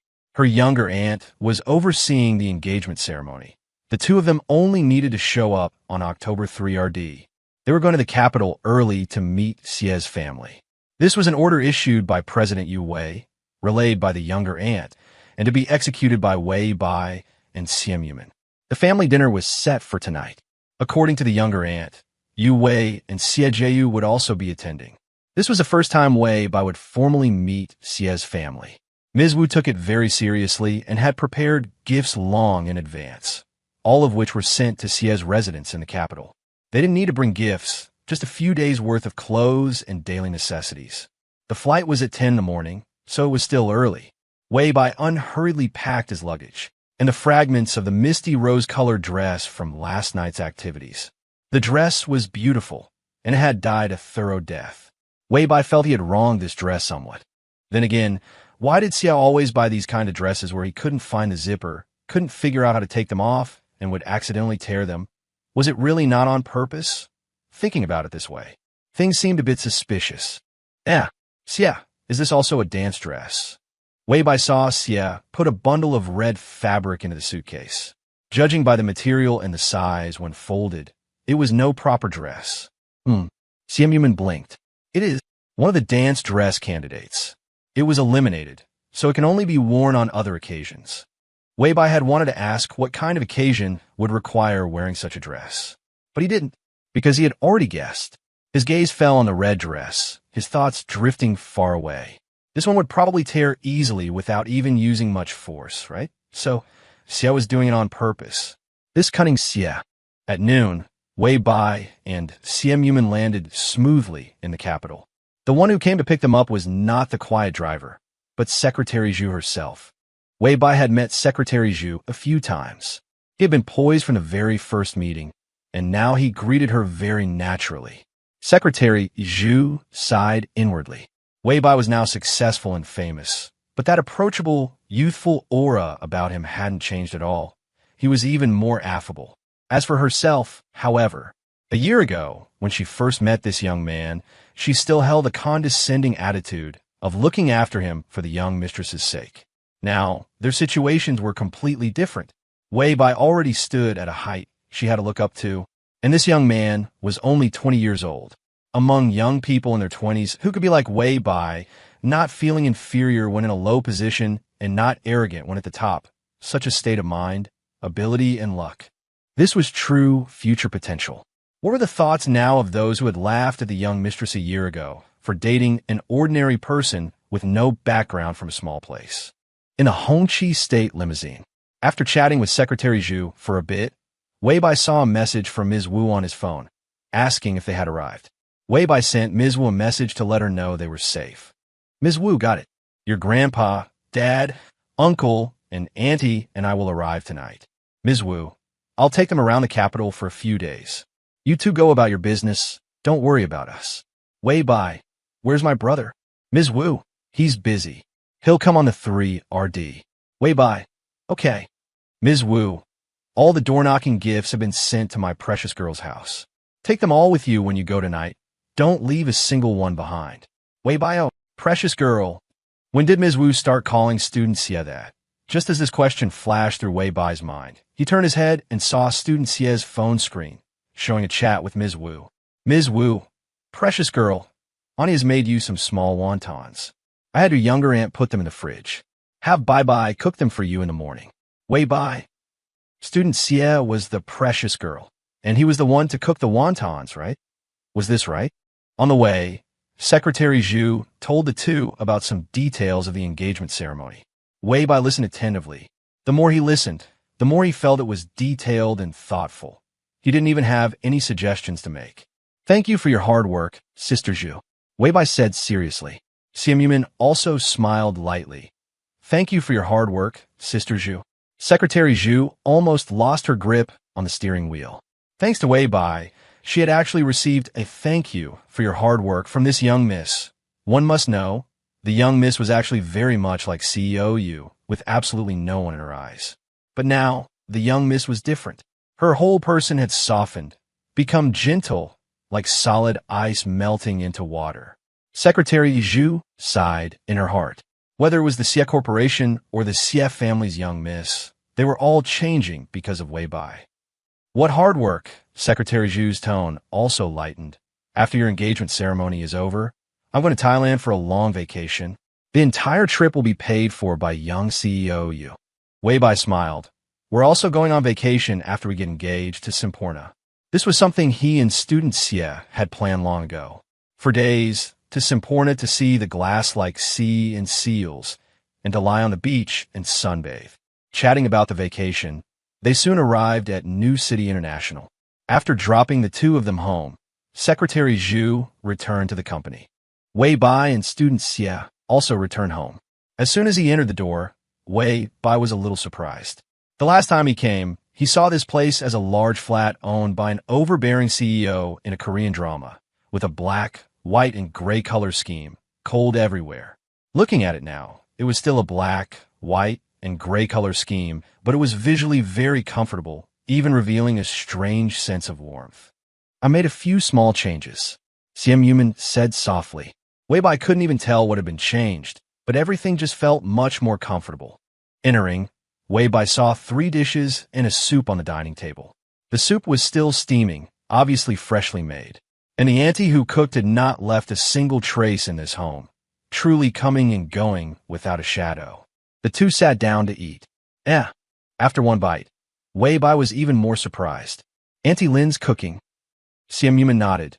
Yes, I invited Auntie Lin to Beijing for a few days to attend our engagement ceremony. Wei Bai's heart softened. His student Xie was just such a little girl who seemed cold and aloof on the outside, but was actually soft-hearted and meticulous. After a comfortable meal, Wei Bai went to look at the pile of door-knocking gifts by the entrance. According to Ms. Wu, these gifts were all selected by her and his younger aunt. Among them were separate gifts for student Xie's grandparents and parents. Ms. Wu had instructed Wei Bai not to give them to the wrong people. Wei Bai checked them one by one, matching them with Ms. Wu's description to deepen his memory. Student Xie, tell me about your grandparents. Wei Bai said. Xian Yuman thought for a moment and summarized in one sentence.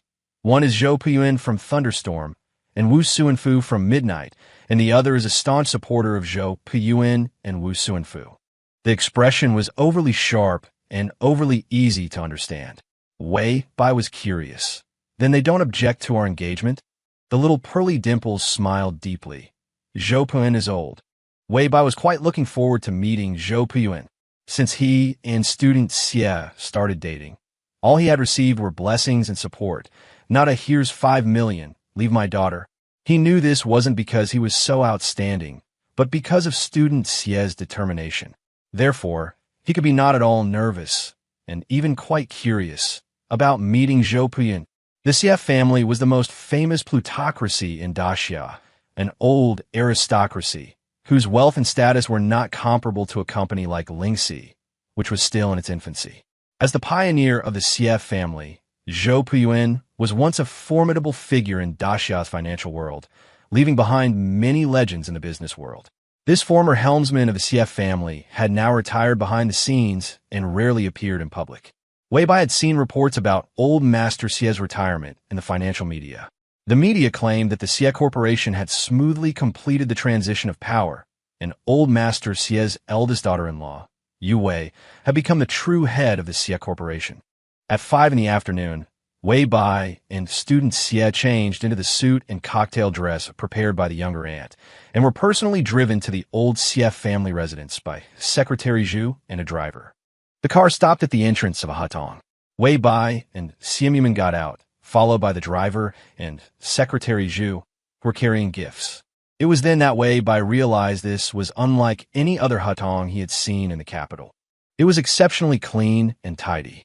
There was no traffic in the entire lane, not even electric scooters or bicycles. There were only butlers and servants standing solemnly. Wei Bai guessed that the middle-aged man in a Zhongshan suit waiting at the entrance was a butler. This was because Secretary Zhu was very respectful towards the man, and even classmate Xie nodded at him. Secretary Zhu and the driver stopped at the entrance of the hutong. Wei Bai and Xian Yuman followed the butler through the main gate into the Sihiyuan. To his surprise, the interior didn't have the typical square courtyard layout he was familiar with. They passed through a narrow, green-bricked alley that ended at a grand and imposing black-lacquered gate. After passing through this gate and another square courtyard, a complex that looked like a scenic park suddenly opened up before them. Wei Bai was amazed. How could this be called a Sihiyuan? It was practically the summer palace. But having to walk for so long just to get through the door must be tiring, right? They finally arrived at the south-facing main hall. The floor was paved with green bricks, and the space was adorned with screen partitions, lacquer paintings, palace lanterns, and a large tea table set. The high black and red beams, carved with dragons and phoenixes, seemed to reach into the clouds, giving it a magnificence akin to the Forbidden City. Wei Bai had already adjusted well by this point. It was just that the place felt deep and cold. Even the air felt cool as he breathed. Wei Bai couldn't help but admire Zhou Puyuan inwardly. Could anyone actually live comfortably in a place like this? Classmate Xie, these vases and screens. They aren't real antiques, are they? Wei Bai whispered. Xian Yuman nodded. Yes. After a pause, she added, see one you like? We can take it with us. Wei Bai? Better not. He wasn't too fond of having such things at his own home. If he bumped or chipped one, wouldn't he lose sleep over it? But where is everyone? Wei Bai asked.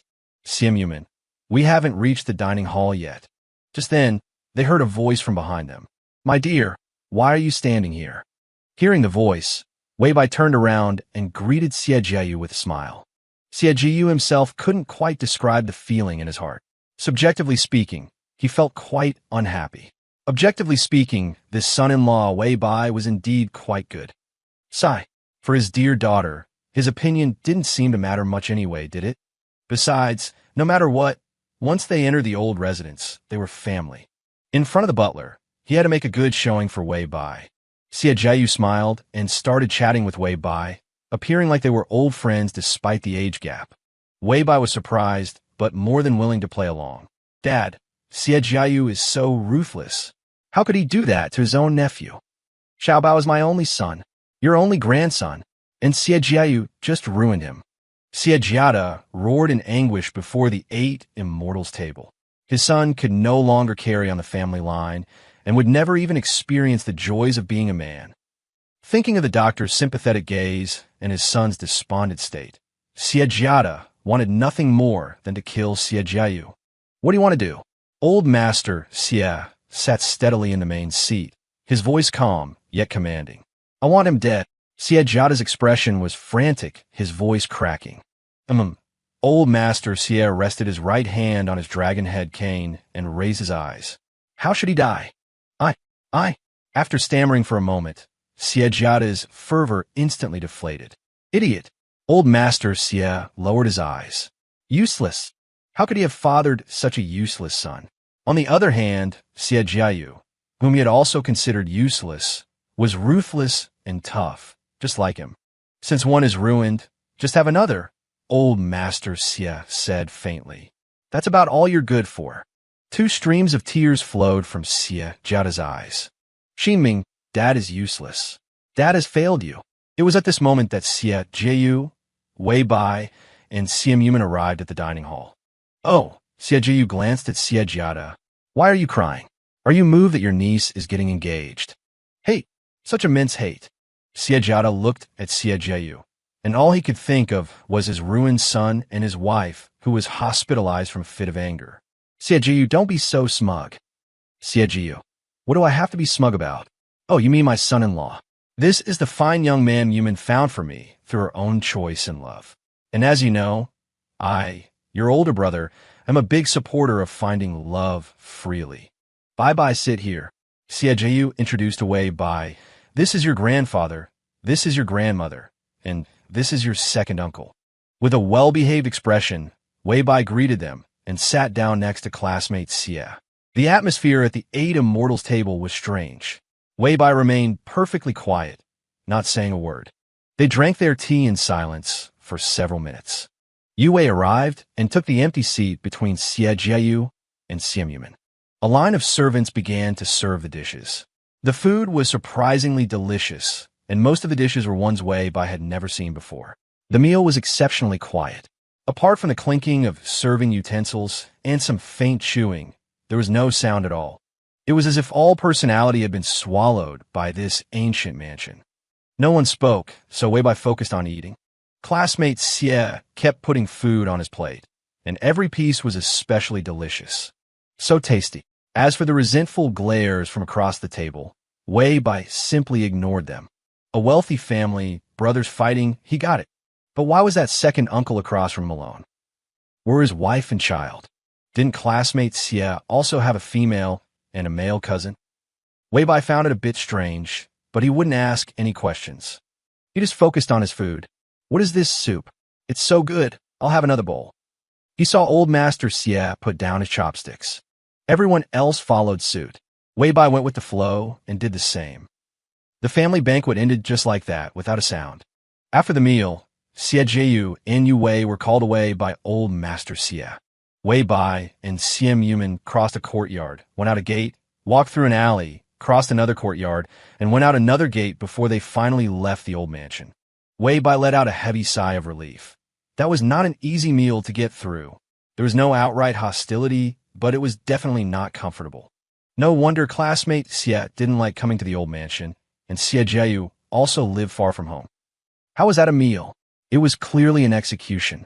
Was it tiring? Only after they got in the car did Siem Yumin start chatting freely with Wei Bai. Huh, actually it was alright, Wei Bai smiled. The food was delicious. Besides, I think in that kind of situation, talking would have been even more tiring, right?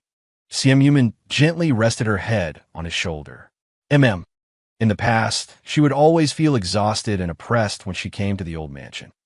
But today, with her little tortoise, she didn't feel worn out at all. Instead, she had finished the meal quite comfortably. Looking back, everything she once feared and loathed was nothing more than a paper tiger. Bye-bye. Because of you, I've become braver and stronger. Classmate Xie, why weren't your aunt and cousins here? Wei Bai asked. Siem Yumin blinked. I'm not sure. Maybe something came up. Wei Bai had only asked casually and didn't think much of it. The next day, arranged by her aunt, a styling team came to their home. They spent the better part of the day trying on clothes and makeup looks. Wei Bai didn't need makeup, so it was mainly classmate Xie trying on dresses and makeup looks, while Wei Bai was in charge of appreciating them. An engagement ceremony wasn't a wedding, so there were no wedding gowns among classmate Xie's choices, but rather several formal gowns of different styles. The commonality was that they were all red.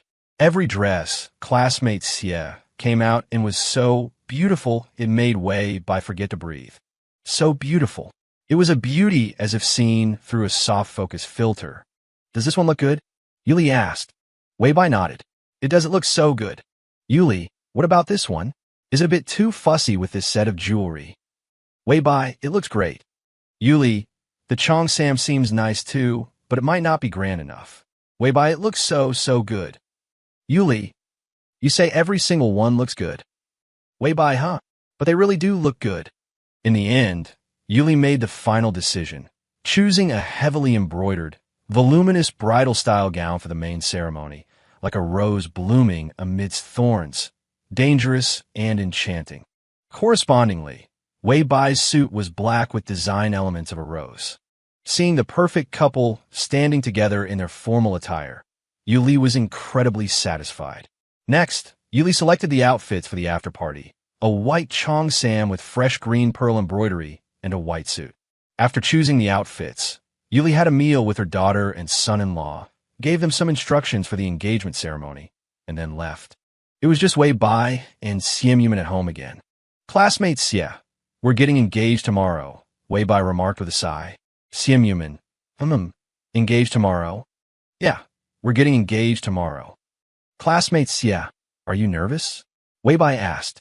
Siem Yumin's eyelashes fluttered. She wasn't nervous, but a certain little tortoise seemed to be. Otherwise, he wouldn't keep repeating, we're getting engaged tomorrow. More than nervous, I'm full of anticipation. Siem Yumin looked at him and said earnestly, I'm very much looking forward to tomorrow. Thinking back, ever since getting to know her little tortoise again, it seemed she often felt this sense of anticipation. Looking forward to the bell ringing after class, to him appearing at the classroom door. Looking forward to school letting out on Friday, to walking home together with their backpacks. Looking forward to meeting on weekend mornings, to jogging and eating breakfast together. Looking forward to becoming adults, to a confession. Looking forward to holding hands, to kissing. Looking forward to falling asleep together, to waking up together. Looking forward to creating together, to singing together. Looking forward to getting engaged. Student Xie used very twice to express his anticipation. Weibo had to use 3. I'm also very much looking forward to tomorrow. It was magical. Talking with student Xie would relax him, and all his nervousness would disappear. Actually, the nervousness just now was brought on by his aunt. After all, his aunt had instructed them that several people who were not convenient to appear on the guest list would be present tomorrow, and they should maintain their composure when they saw them. His aunt had mentioned the names of those few people, and hearing them made Wei Bo feel unwell. Compared to student Xie's calmness, he seemed as if he hadn't seen much of the world. However, thinking about it again now, everyone is human, and it's fine to face them with a calm mind. Putting aside this shock, Wei Bo was much calmer. He began to, like the past few days, purely look forward to this engagement ceremony. He was well aware that this was a very important occasion for both the Xie family and Ling Shi. But for him and student Xie, this was just their engagement ceremony. Tomorrow, they would officially become an engaged couple in the presence of their family and friends. Student Xie, we're getting engaged tomorrow. Chen Tiansheng, if you dare to go to CM Yuman's engagement banquet tomorrow, we'll get a divorce. In the lavish and empty hall, Xie Xinyan looked at the man sitting on the sofa playing games, her voice sharp and high-pitched. Chen Tiansheng impatiently exited the game. Xie Xinyan, do you really not know what kind of situation your family is in right now? Your dad was kicked out of the board of directors. Your brother was crippled by someone. What does your family have left? You a fool. Divorce. Let's get a divorce right away. Whoever doesn't want to is a fucking dog. When they first got married through an alliance, Yu Wei and Xie Jiyu hadn't had a falling out with the second branch of the Xie family yet. When CM Yuman was in a good mood, she would even call Xie Xinyan's sister. And now, when people outside mention the eldest daughter of the Xie family, who would think it's Xie Xinyan? The marriage alliance was for nothing. If it weren't for his concern for old Master Xie, he would have divorced Xie Xinyan long ago.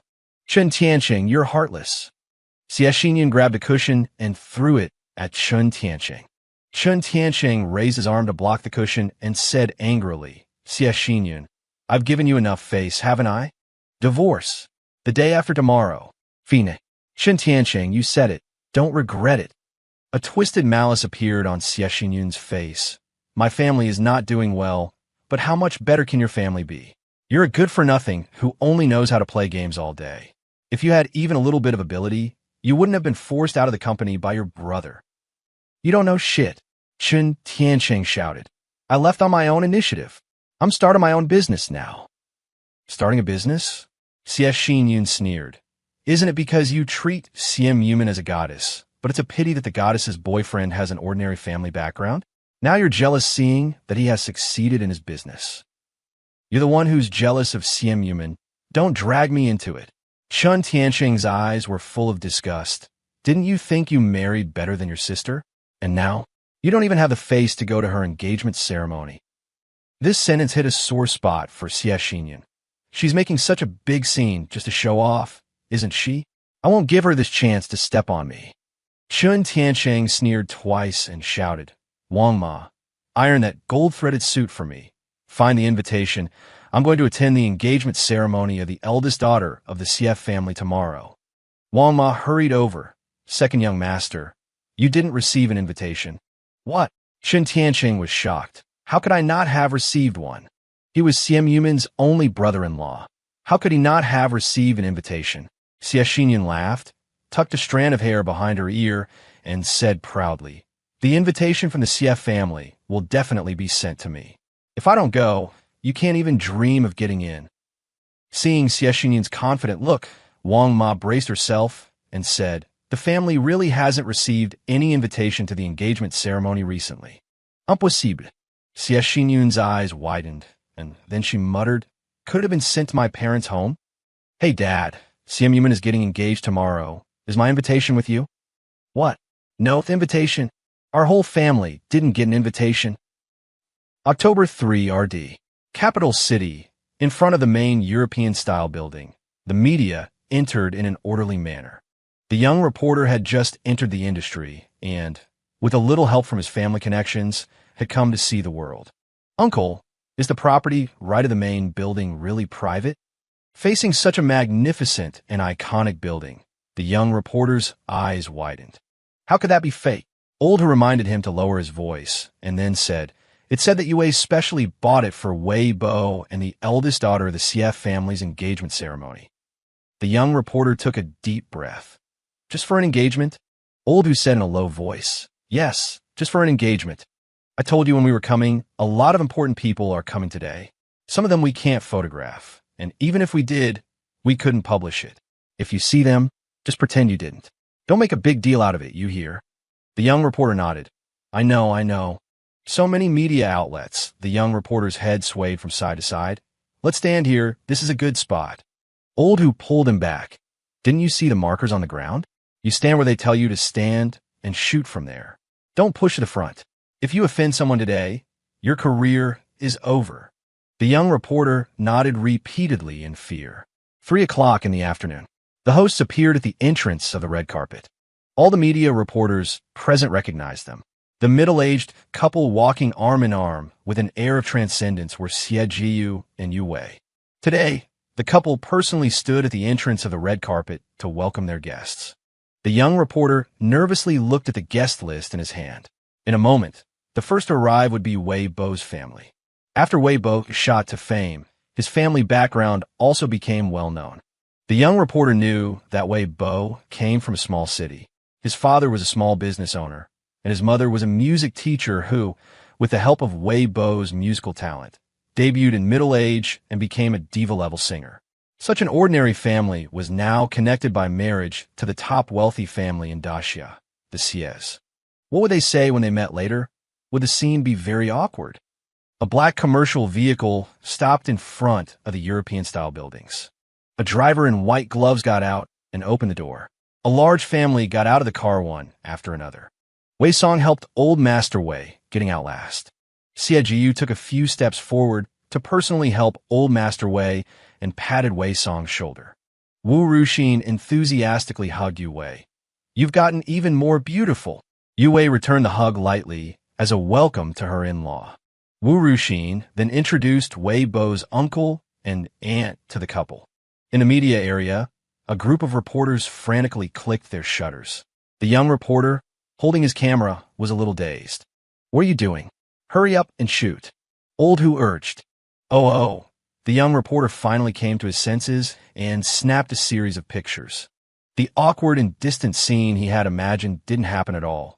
On the contrary, it was exceptionally harmonious. It seemed that the wealthy families were not so unapproachable after all. There would be many young ladies from wealthy families today, right? Would any of them fall for him and hold such a grand engagement ceremony for him too? Every person who entered next was someone who frequently appeared in financial news or online discussions. Jiang Xiang of Lingxi, who had been a hot topic recently, also walked the red carpet with his team. He walked very fast, and the young reporter didn't get many pictures. After that came an unspeakable couple. All the media quickly lowered their cameras and silently watched the two walk down the red carpet. The young reporter's movements were a step behind again. Old Hu cursed him in a low voice. "Be sharp. Didn't I tell you there would be important people with sensitive identities?" The young reporter's palms were sweating as he held up the camera. He had thought the important people were some retired big shots, but he didn't expect them to be currently in office. Was this really an engagement party? The young reporter originally thought he had seen the world, but now his legs felt a little unsteady. Old Hu shook his head inwardly. Still too young, hadn't seen any truly big scenes. In his experience, the real top figures among the top figures wouldn't walk the red carpet at all, but would appear directly at the main table. "Hold your camera steady." Old Hu patted him. "The grand finale is here." The grand finale. Weren't those two just now the grand finale? Taking a deep breath, the young reporter tried his best to hold the camera steady. The black commercial vehicle came to a stop, and a group of young boys and girls jumped out of the car one after another. "Wow, we're really walking the red carpet. Sister Xian, you go first, I'll follow you." "Damn, why is there so much media?" "Hey, I'm Zhou Yin." Looking at this group of magnificently dressed young men and women, the young reporter suddenly realized that this must be a group of young masters and ladies from wealthy families. He didn't expect them to be the grand finale. The young ladies of wealthy families were indeed all very beautiful. However, a few of them clearly looked like they were a couple. Among the rest, were there any who didn't care about family background like the young Miss Xie? He didn't want to be a reporter anymore. Main building, top floor. Several stylists were surrounding Simp, putting on the final touches. Yuli stood by her side, watching her become more and more beautiful and mature, feeling a wave of emotions. "You've grown up in the blink of an eye, and you're about to get engaged." Yuli wanted to reach out and touch her head, but was afraid of messing up her hair.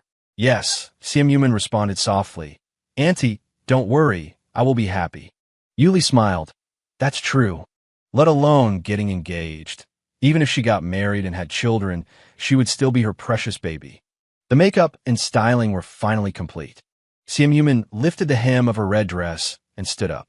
The rose-red dress on her was more beautiful than a real rose in full bloom. Bai will definitely be startled when she sees this in a moment. Yuli laughed. Is this a fairy? She imitated Wei Bai's tone perfectly, and two small dimples appeared at the corners of Siemyuman's mouth. Wei Bai, dressed in a black suit with a dark rose pattern, stood before the floor-to-ceiling windows on the top floor, looking at the scenery. To be precise, he was looking at the people on the ground, whose faces were indistinct, and at the snipers deployed on the roofs of two particular buildings. He never imagined that the first time he would see a live sniper would be at his own engagement party. Was this the top-tier security Secretary Zhu had mentioned? This went far beyond the scope of security, didn't it? Main hall of the main building. Guided by a staff member, Xiao Xia took her seat. She was surrounded by familiar people, so she felt very much at ease, until she looked up and saw a famous entrepreneur from the mobile phone industry. Xiao Xia tugged at Liao Yinan's arm and whispered, "Look, so many important people." Liao Yinan's back stiffened. His idea of an engagement party, like last year's birthday banquet, a group of people mingling, eating, and drinking. The actual engagement party, while it was also a group of people eating and drinking, the guest list wasn't quite right. Where were the young people? Why was it all bigwigs? He was sitting at the same table as these bigwigs. Was this right? Beside him, Xiao Xia spoke again. That person looks like the premier. Liao Yinan. Is it possible that he is? Oh. Xiao Xia quickly took a sip of water to calm her nerves. Really? Liao Yinan? Really? To his right are the mayor of Jing City and the mayor's wife. Xiao Xia quickly took another sip of water. All right then. Goodness. Man had told her to just be casual. But how could she possibly be casual now? Rationally, Xiao Xia felt she should sit properly and not gawk. But out of curiosity, her head kept turning. As she did, she saw many familiar faces. Among them, the one wearing a diamond tiara. Wasn't she a princess from some country in Europe? And that one in all white, you could tell at a glance they were a tech expert. Everyone here is either rich or powerful, Xiao Xia whispered in Liao Yinan's ear. We get to see all these people for free. What a score. Liao Yinan. Sometimes, he really envied Xia Xiaodong's mindset. We'll have a grand engagement party too someday, Liao Yinan said in a low voice. No, thanks, Xiao Xia patted her chest. This is too intimidating. Wait, who said I was going to marry you? She was almost tricked by this Liao Yinan again. If not me, who will you marry? Liao Yinan pressed. None of your business. Xiao Xia covered her wildly beating heart with one hand while grabbing her glass with the other, gulping down water. On the stage, the host was saying something, but she wasn't listening at all. Liao Yinan's words, our engagement party, echoed in her ears.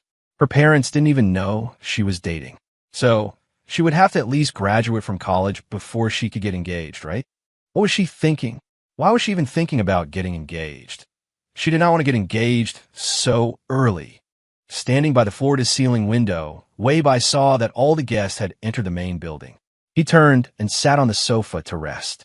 Just then, the door in front of him was pushed open from the inside. The first to walk out was Yuli, but Wei Bai's gaze went straight past her to the person behind his aunt. It was a version of classmate Xie he had never seen before. So beautiful. He couldn't find any words to describe it. See? I told you he'd be stunned. Yuli laughed.